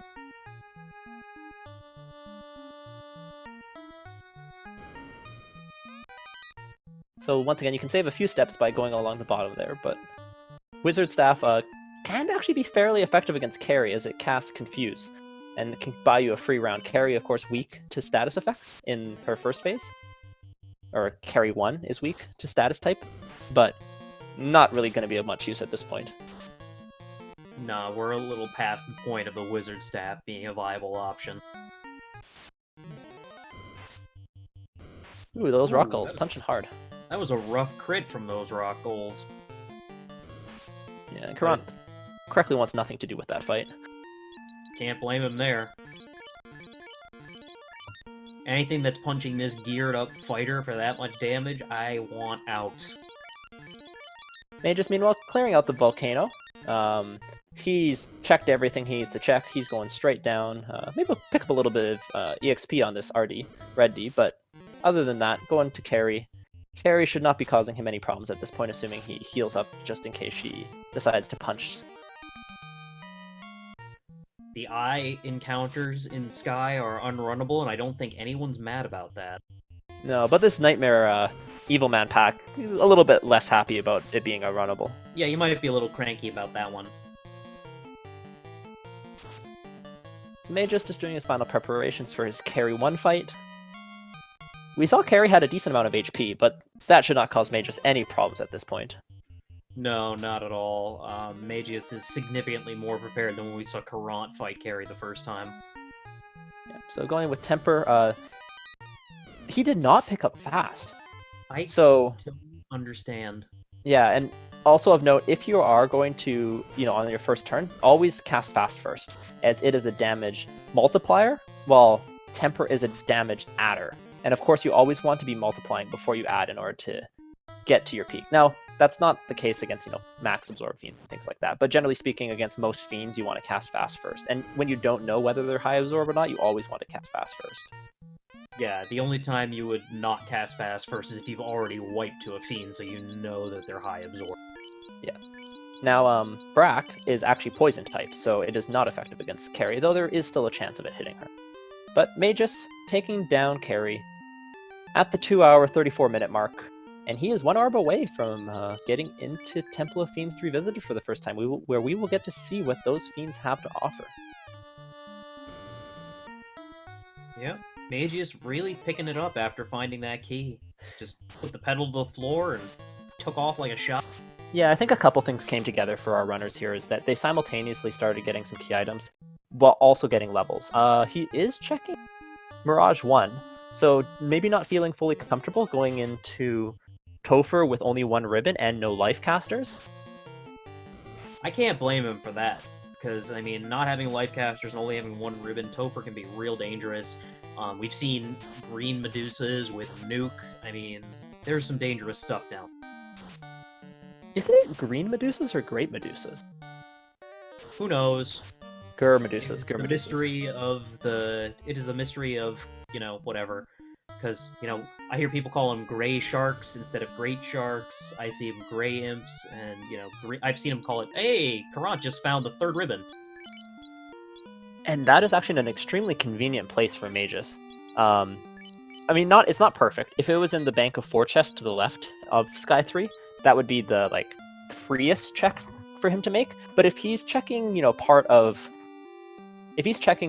Mirage, there's a chance that he checks the big banks of chests, which would be the left and right side of Sky 1, and then the 3 banks in Sky 3. He also doesn't have amazing levels, so you'll often see a walking grind there, which would also definitely pay off. Caront doing the super debate of, do I want the ribbon on my fighter, or do I want to keep the power bonk? So, while there is some debate to be had here, I would 100% be keeping the power bonk, as well as the ribbon. I would get rid of something else. The additional absorb, while nice, your fighter has tons of HP, plus you have Cast of Cure 4 available. But the ribbon protects against those instant deaths. And if your fighter gets instant death by just, some trash mob or something like that on the way up Temple of Fiends Revisited, he doesn't really have an alternative win condition. It's not like your red wizard can swing that X-Cal. So running ribbonless is dangerous against something like, just a Quake or a Zap or something along those lines. That Sun Sword will be a nice upgrade for his red mage. Especially from a Silver Dagger. Oh no, he was swinging defense. Sorry, that was the... Okay, it's not such a big one, but still a nice upgrade. And also critically moving that defense to the fighter. I think he moved the defense to the fighter anyways, but now there's no reason not to at all. Definitely not. Now that you've got something better for that red mage to be swinging. These Manticores packing some heat, but not much else. Caront able to take them down for some damage. Oh, never mind. Take back my not much else. They also are packing damage poison, but those ribbons doing some serious work. Those damage poisons can take out entire parties, even at these higher levels, but ribbons effective against stopping that poison type damage. Yeah, that was scary for a second there. Yeah, back-to-back poison is, it's not back-to-back nuke, but it definitely can feel like it in the early game. Okay, Mageius. Turn right. Turn right. Turn right. Nope, turning left. He wants nothing to do with more chests. This is some juicy EXP, though. This is the quad Hydra fight I love to see. They are all quad Xable, and, yeah, there we go. So, fighter swing, quad X one, quad X the other, and this will be done in 2 rounds. Yeah, that's definitely some nice XP at this point. And Caront now wants nothing to do with these chimeras, and I don't blame. Yeah, I think he's feeling okay about his level situation. So he's just going to get out of Sky here. Go take on Tia, who we have not seen yet. And figure out what his next step is, which at this point pretty much is going to be C. We'll just have to see if he decides to go mermaids first or not. Yeah, we know that going mermaids first is the correct play, though we also know that technically left side is considered the correct play. Yeah, the problem is that if you do mermaids first, and it turns out that the key item is on left side, then you've wasted all that time clearing out an entire side, versus if it is mermaids and you clear out left side, you've only wasted the limited amount of time to check a few extra chests, which is a much smaller investment than doing a whole unnecessary side. So, for the first time in this seed, at the 2-hour, almost 40-minute mark, we have the Bridge of Destiny, so please get out your bless RNGs and chats for a robot friend. Our runners could use some experience, and hopefully they take them on. Well, we start off with some airs, and we quickly run away from them. Continuing along the Bridge of Destiny, making some decent progress. We got Mud Goals and Sorcerers. This would be a good EXP pack, but Caront doesn't care about that at this point, just going ahead and trying to run away. But they're poking at him quite a bit. That is some juicy EXP, but it's much stronger with non-elemental damage than, as most elementals not going to have much to do, but these Mud Goals have no health. So no, not at all. And after he failed to run the first time, he's going to go ahead and try and nuke this pack down with Fire 3, which isn't going to do much because Sorcerers, I believe, are weak to Lightning as opposed to Fire.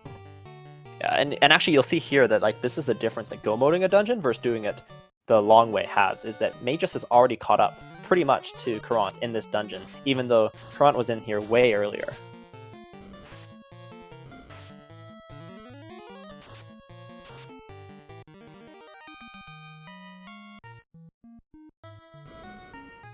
And Caront about to take on Tia 1. Doing some last minute heals. Mageius gets onto the Bridge of Destiny. All our Bless RNGs.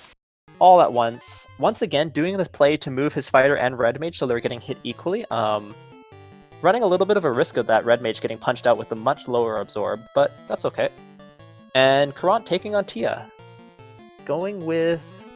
Interesting, going with Rue Strat. So he likes the defensive plays, so I think it was a defense sort of fast. Oh no, a swing. Okay, so fast, swing, 8 hits, 82 damage or 92 damage. So this is a high absorb Tia.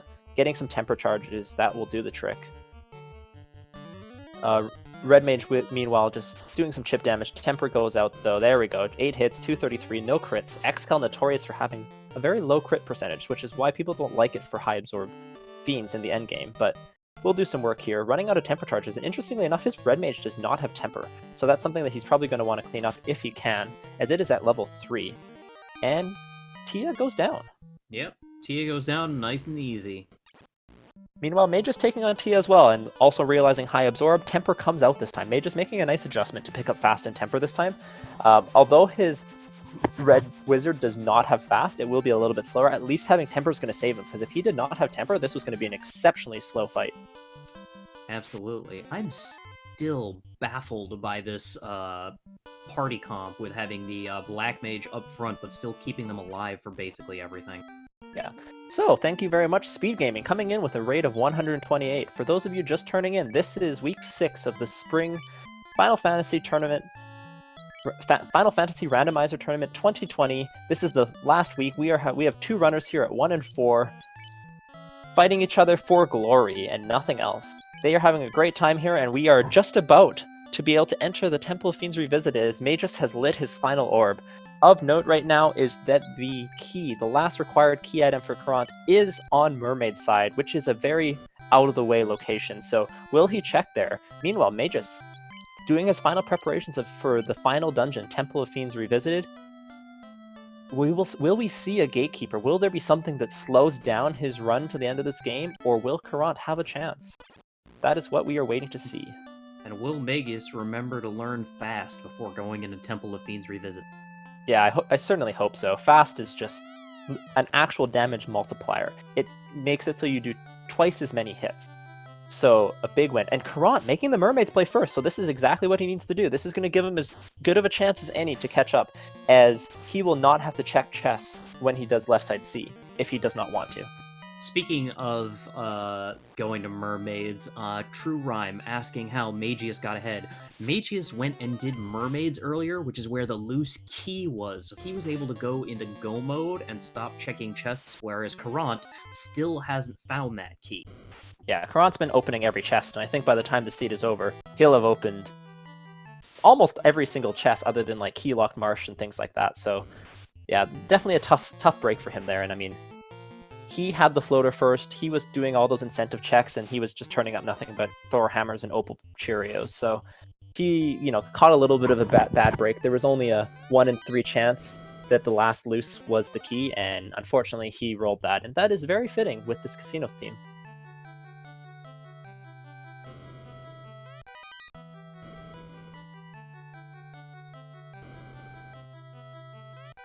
These chests on the floor before Mermaid feel like they take forever, don't they? Yeah, and here's that Arsahag, Wizahag pack that we were talking about earlier, which is always unrunnable because it is the backside of the Pirates fight. The reason I always bring this up, though, is because our fantastic dev community continues to work on this game, and coming soon to a beta site near you, or actually already in the beta site, is the ability to make this so it's no longer always unrunnable. So if you are tired of lit 2ing down that pack, you soon will not have to. Yeah, that'll be lovely once it goes live on the main randomizer, because this fight being unrunnable is brutal. So that and door... It looks like Caront doesn't have 100% knowledge of where the chests are on this floor and what rooms he needs to go. I think he does. He just couldn't go into that chest because that room is key locked, which a lot of people forget. So the one item that he's looking for cannot be in that chest because he does not have the key. But he finds the Massa in a very out-of-the-way sea shrine. So that is a nice pickup. Yeah, if this Temple of Fiends Revisited is any kind of tough, that could be the difference maker. between Yeah. that and having 3 ribbons. If Mageius did not have the Power Bonk and a lot of Temper, the Massa could be a big difference, as once again, the X-Cal, not a good critting weapon, so it can have a lot of difficulty getting through high absorb fiends. But with the Power Bonk, with Temper, not going to have nearly as much of a problem. And Mageius starting his dive down. Yep, at 2 hours, 45 minutes, and 45 seconds, Mageius is our first runner into the Temple of Fiends Revisited. Let's go! Meanwhile, Caront about to find his key, and he will be extremely, well, he'll be a little bit angry. But first chest, he finds his key. He is officially in go mode. He is in the last dungeon that he needs to clear. Let's go, Caront. Exit out of here. You don't need anything else. You have 3 ribbons. You have the Massa. Yeah, there we go. Yeah, he's just checking. Do I have everything I need? Oh, definitely. I have everything I need.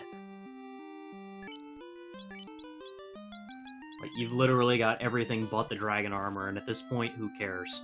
Yeah, Mageius checking the validation chest, not getting anything, but he doesn't have a Massa, he doesn't have a Vorpal, he doesn't have something that can cut through a high absorb fiend, so taking a look... He's only got 1 ribbon. Yeah, that too. So yeah, Caront exiting out, gonna take on left side C. He's already checked, he's basically told us by not clearing out the rest of mermaids, I'm done with chest. So he is gonna be go, go, go.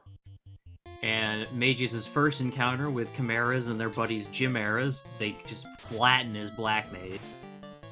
Yeah, and I don't think he picked up fast, so that can definitely make these fights a lot harder. It's a 2-man party. It's going to slow him down a little bit.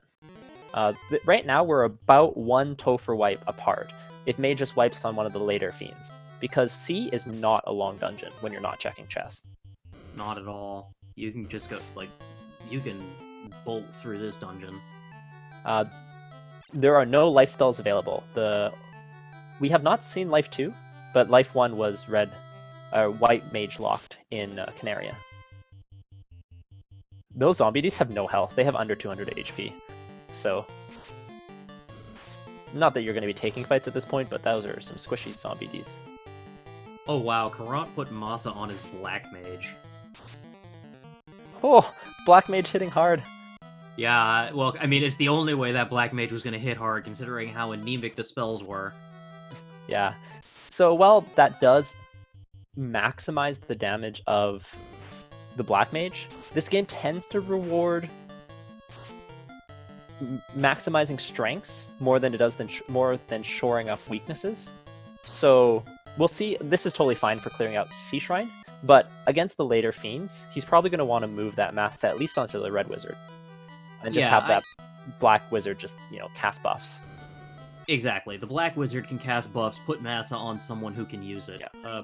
Personally, my vote would be Fighter. Not worry about X-Cal, because the Massa's got that better crit rate, and as well as having such high damage. Absolutely, yeah. I was going to say the same thing. I think you can keep the X-Cal on the Fighter for the first 2 fiends, but from Kraken onwards, probably good to switch out for the Massa. And once again, the Sun Sword is not a bad second place weapon for that Red Wizard to be swinging, so it's not like that is embarrassing. True Rhyme quoting the Nintendo Power. Nintendo Power never wrong except when it is, which is always. It was just always wrong about this game. More unrunnable Wiz Sahags and Red Sahags. And Mageius taking on Lich 1, which, rumor has it, is a boss. And is no longer a boss. Now, Lich 1, we're hoping, has a bunch of nukes behind him that we did not see. So each of these bosses can have spells and skills, and there's only so many in the pool. So if the earlier bosses have it, then you're not going to see it later. But of course, we do not know unless they cast it. So that those nukes and nuclears could have been on that Lich, or it might not have been. You will never know. It's true, it died too quick for us to ever know. And Caront running into an awful lot of unrunnables down here in C, just step after step. Speed Gaming 4 rating us with a party of 30. Welcome, welcome. We are in week 6. Mageius entering the final dungeon of the Spring 2020 tournament for him, trying to get through the Temple of Fiends Revisited.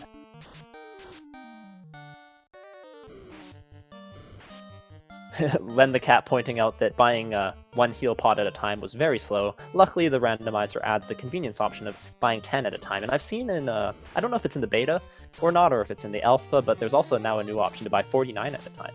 So, Ooh. just I think that's beta still, but that's awesome. yeah, so speeding up heal pot buying to an even greater extent. But you know what, buying 10, that's not so bad. I can do that menu 10 times. Mageius about to take on Carry2. Carry2, known for punching hard, and notably, he's down to a single party member. No life sucks. It really does. And again, like, I feel like there would be a lot more survivability on this party if the fighter wasn't in last place there. Yeah, once again, the third and fourth slots both having the same chance, but yeah, moving that fighter up to the first slot with an empty second slot makes that fighter take more than half the hits. He would be taking something like 75 or 80% of the hits, so that would be a huge advantage for that fighter. Now, this fighter has everything he needs to man mode through the rest of this dungeon, but it's not going to be easy. Also, he's lost access to Temper and Fast, and he once again is swinging the X-Cal, so if he runs into a high absorb fiend, that could be an absolute gatekeeper and allow Caront a chance to catch up with his 3 fairly well-leveled party members. Yeah, and Caront is probably just gonna melt through this Kraken with the X-Cal and the Massa and the Sun Sword. So we have a question in chat, Shadow MRT241, how does a Final Fantasy randomizer work? Well, that is a very loaded question, as there's a large number of different ways to configure it, but the biggest randomization is that you can randomize where you're getting the key items. So if you are not playing with any loose, maybe the king will give you the canoe. Maybe Sarah, instead of giving you the loot, will give you the floater, and then you could be in the air in 1 minute. It also randomizes the chests. It randomizes what spells the enemies use and what skills the enemies use. It randomizes how difficult the bosses are, anywhere from, I think in this tournament, I don't know what the bottom end is, if it's 50 or 30%, all the way up to 230%. So lots of different options, and there's even more. You can get crazier things like shuffling floors, shuffling entrances. And so, you can shuffle what level you learn spells at, so you might learn Nuke and Fade at level 1. Yeah, so lots of different things to try out here. Mageius getting hit hard by a pack of airs, but using the defense to great effect. Fighter's not especially great at running away, but Water's not especially great at hitting through max absorb, so looks like he's going to be able to get out of this, but oh man, this single fighter, extremely precarious. Yeah, and Caront is about to, I guess, fill up their heal pots before heading off into Temple of Fiends Revisited themselves. Absolutely. These big packs punching hard, and this is even is a sketchy area right now. Something that can help is moving something like a mass AoE onto the fighter, so that way he can get out of these. But the water floor, the only mass AoE they have right now available is the mage staff, so not going to do the wipe. Oh boy, so while that wipe is going to put Caront in the lead, because Caront's about... Nope, well, it's going to put him tied, basically, since they're both going right back in. Yeah, Caront doing final preparations, and Mageius is going to go grind. So this is actually a not as well-known grind spot, but you can go down to the earth floor here and get a bunch of experience to get some late levels. It's not as good as, a really, really good grind tile, so I might have considered going to, the Hall of Giants to go take on those Agamas, but the reason it's a little bit slower is not so much that they're not worth as much EXP, but the nice thing with the grind tile is that every single step you take, you're going to get a fight. Versus here, you're going to have to walk around a bunch. But this is a good adjustment here if he feels under-leveled with that 2-man. Absolutely. Oh, also notice this is really dangerous if you don't have Exeter, because you have no way to get out and save. Yes, there's also that.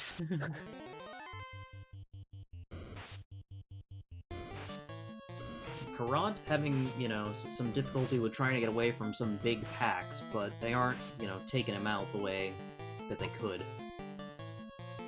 Well, and now he's decided that running isn't going to work, so he's just going to smack him. Yeah, this is going to take some time. I don't know if this is the adjustment that I would choose to make here. I think just continuing to run, yes, it's frustrating, but these bad men have a bunch of health. Yeah, there we go. Okay, so he's realized they're not squishy, and just going to keep running. You will get away eventually. They're not, causing you a big, it's not causing a ton of strife. Or he'll reset out. Yeah, and he did not power cycle, so he will be on a different encounter table. These Gurmaduses have nuke, for those of you just tuning in. Yep, there it is. So not the safest place to grind. Hopefully he decides to not do that exact grind floor again. Because those Gurmaduses are going to wipe him almost anytime he sees them. Yeah, the Gurmaduses are might be the most brutal thing we've seen this seed. Welcome, Speed Gaming 5. So you are watching Final Fantasy Randomizer action. This is our spring tournament, and both runners in the final dungeon right now. 2 hours, 56 minutes in. Mageius already gone through once, but took a wipe. So he had to reset out, and Caront, on his first dive, about to enter the earth floor. Yeah, well, technically Mageius is wiped out twice, because they tried to grind in there and wiped on the grind as well. Yeah. Those Gurmaduses having nuke, not nice. I commentator cursed this super badly earlier because I said that you know, Gurmadus is great free EXP and then they immediately cast. So I should probably not say that anymore, but Caront about to enter the earth floor. So Temple of Fiends has a few floors at the beginning, but once you get into the bottom, you're going to have 4 floors with the 4 Fiend refights before we get to Chaos. So this is the last stretch here, and then he will be onto the Earth floor, about to refight the first Fiend in the game with a little bit more EXP and potentially a lot more dangerous spells and skill. Yep, absolutely, but he's making his way down pretty far. He's on the actual Lich floor now, so... Getting ambushed by some Earths, which, you know, not especially dangerous at this level. Sounds like Speed Gaming 5 tried to bring some new life to the "this has never happened before" meme, and Caront running for his life from those Gurmaduses and gets the first turn run. 6 Gurmaduses with nuke is going to wipe any party, and they look skill happy, so that is just absolutely, like, terrible. You could have a party of 4 fighters at level 50, and that would wipe them. Yeah, absolutely. So Caront, about to take on his Lich 1 fight, showing some respect. Okay, so I like that play, except I do not... No, go back. I like moving the power bonk, but please switch the pro ring for that ribbon. But he decides against it. That is alright, though. I thought the pro ring provided against instant death, and then the ribbon provided against elements. Sorry, say that again? I thought the pro ring gave protection against instant death, and then the ribbon gave protection against elements. So the ribbon provides protection against all 8 status types, so including death. Whereas the pro ring just provides protection against death. The ribbon only has 1 absorb, the pro ring has 8, but that is not a trade-off worth making, because zap, various other things, you will not get resistance from, and that is just a huge risk to take. As your level 28 knight is not going to take him down by much other than non-elemental spells and insta-deathing. Also, I mean, Kraken being super punch happy could also do it, but there's no getting around that. And so, Caront now making his way towards carry 2, so we'll see if a nice she's god run there. As nasty as her first counterpart was.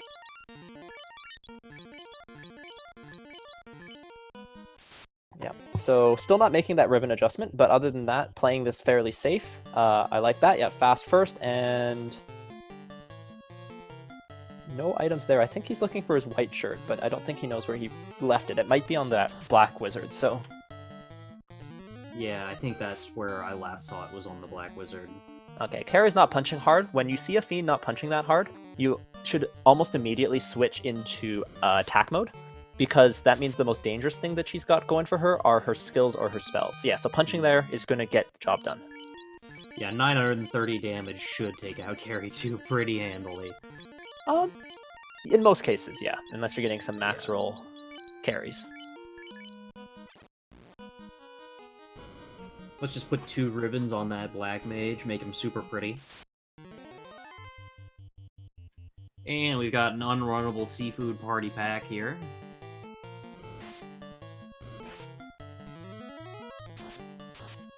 Mageius seems to have adjusted his grinding Agamas.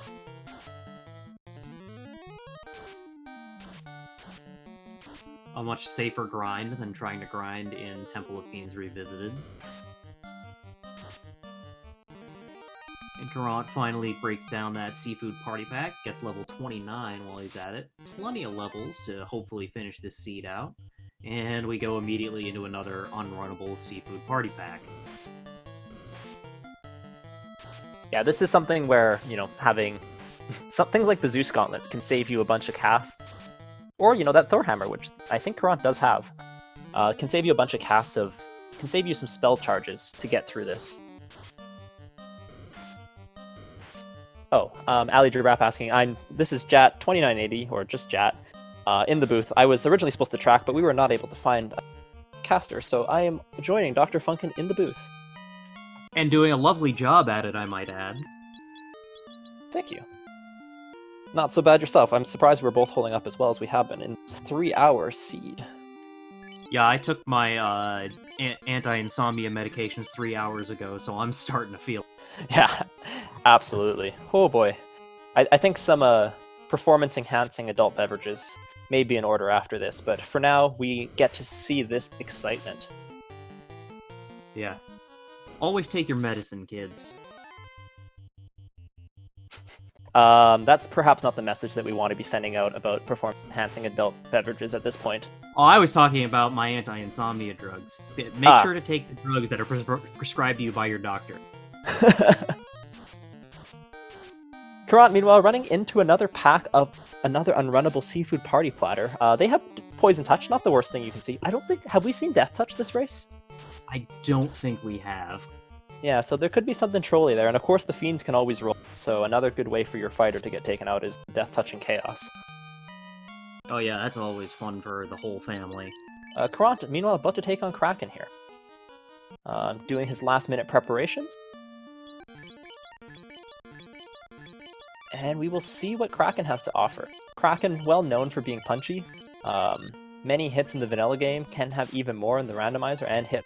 So, yeah, I like this. Okay, so he's going full speed and power strats. He wants nothing to do with this. A little bit of white shirting, which is totally acceptable. Kraken gives a pseudo-free round with that Ice 2, not going to do much against these high-level party members with ribbons. White shirt gets out, adding a little bit of absorb. Power bunking again. I would have done a test swing there, but this fighter is going to try and do his best impersonation of One Punch Man to take out this Kraken 2. This fighter is going to punch hard, fasted, 3 swings of temper. Oh, that Kraken does not have a ton of evade, as he is hitting for 83 damage with a Sun Sword, a ton of absorb, but has some evade, so hopefully he has lock 2, as that will make this fighter do a lot more damage. Fighter gets in 5 hits, 600 damage, that Kraken goes down. That Kraken was paper, not doing much. All that stands before Chaos is Tia 2, and he is 1 step away. Using some of his heal pots, still has a decent number left. And here we go, Tia 2 coming up. Going to go speed and power strats again, I like it. Fast goes out.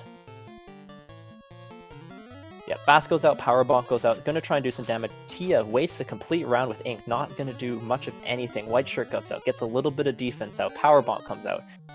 Come on, swing. Okay, gonna do a second Power Bonk, so making sure that he's safe. Good. Not doing a second Fast is not going to apply twice. You can only apply it once unless you get slowed. White Shirt comes out, going up to 1/3 maximum evasion. Lit 2, these Fiends have not had much, which means either Chaos is going to be terrifying, or Lich and Carry had something scary. Fighter about to punch. That's going to be 2 Power Box plus 2 Tempers and a Fast. So this Knight is going to hit hard. 10 hits, 507. This is a somewhat absorb heavy Tia, but nothing that this fighter can't handle. This fight should be over shortly. More Tempers. Don't use those Cure 4 charges at this point. Oh and wow, we never noticed it, but the Red Mage has life too. Oh, the Red Wizard has life too? Yeah, it's at like level 6 or 7. Oh, so it wasn't one of those last spots. Tia punches fairly hard, and this Tia has a bunch of health, but he is going to go down, and Caront is going to end up at this Chaos fight. Yeah, it was in the level 7 White Wizard learnable slot. So that is amazing. A big pickup for Caront. Not that it matters at this point, most likely, since he should be able to get to Chaos without anyone dying. Fingers crossed, commentators curse. Yes, and there is no encounters on this floor, so he is going into the last. Something I would like to see here is him moving his Black Mage up to the first slot. All that Black Wizard really needs to get off is a fast and a few tempers, and much better for him to get punched out than Oh, that. I love seeing moving Knight. the Mass Moon up to the fighter here. I completely agree. That's a heads-up play. You're going to be putting all your eggs in that fighter basket, and that is the way it should be. Gives us the loot. Beautiful music fills the air, and we are about to take on Chaos. So make some adjustments. Get out that extra random encounter just in case. So power bonk, fast, and yeah, white shirt. Okay, White shirt. so Good point. this is a solid plan. I think. Oh my goodness. Okay, Fasting Chaos. Oh god, that white shirt's going to be extra necessary. So hopefully, I was going to say, that's a beautiful adjustment there. Use that defense, make sure you're not getting hit. Doesn't matter if Chaos hits 6 times, if Chaos never hits you once. White shirt gets up. That fighter is going to be up to 2/3 evasion after this turn. So he is almost there, one more cast of defense, and he will be at max. Meanwhile, he's also just getting continuously buffed here. The red wizard is making sure that the black wizard and the red wizard stay safe. Chaos comes out with nuclear, so he was hiding something, but those are some low rolls, so he's staying alive. This red wizard has multiple casts of Cure 4, which will heal all of their health, so looking pretty good. I would have used that on their red wizard, because the black wizard at this point doesn't really matter, but still keeping everyone alive, and we will see some big swings coming out soon. And he's finally done it. He's starting to fight with that fighter. Let's see how far that goes. He's hitting that one nuke. Gonna cast Wall on the fighter just to make sure they're extra safe. 2,000 damage on 10 hits! And Chaos is still standing. This is a beefy Chaos. But this Chaos will not be standing for long. 10,000 damage. This Chaos has at most 2 left. Yeah, absolutely. I'm expecting it to go down right here. 10 hits, 1,900 damage. Chaos goes down. Caront has... Official SRL time is 3 hours, 7 minutes, 39 seconds. Get your GGs for Caront in the chat. Woo! That was a marathon! And unfortunately, we will not have time to be doing an interview here, as this channel has some things coming up. We thank you very much for everyone who stuck around to the end of the episode. There is plenty of Final Fantasy Randomizer going on. This week, next week will be brackets, so keep checking in. If you liked what you see, come check out these runners, come check out these commentators, come check out our Discord. And we hope to see you all around soon. Thank you very much for tuning in. I've been Jat, who's been double duting both tracking and comms, joined by my co-comms here, Dr. Funkin. Dr. Funkin, anything to say before we say goodnight? Nope, that's it from me. You all have a wonderful evening. It's been a pleasure commentating with you. And please check in again, I think tomorrow. Have a good one.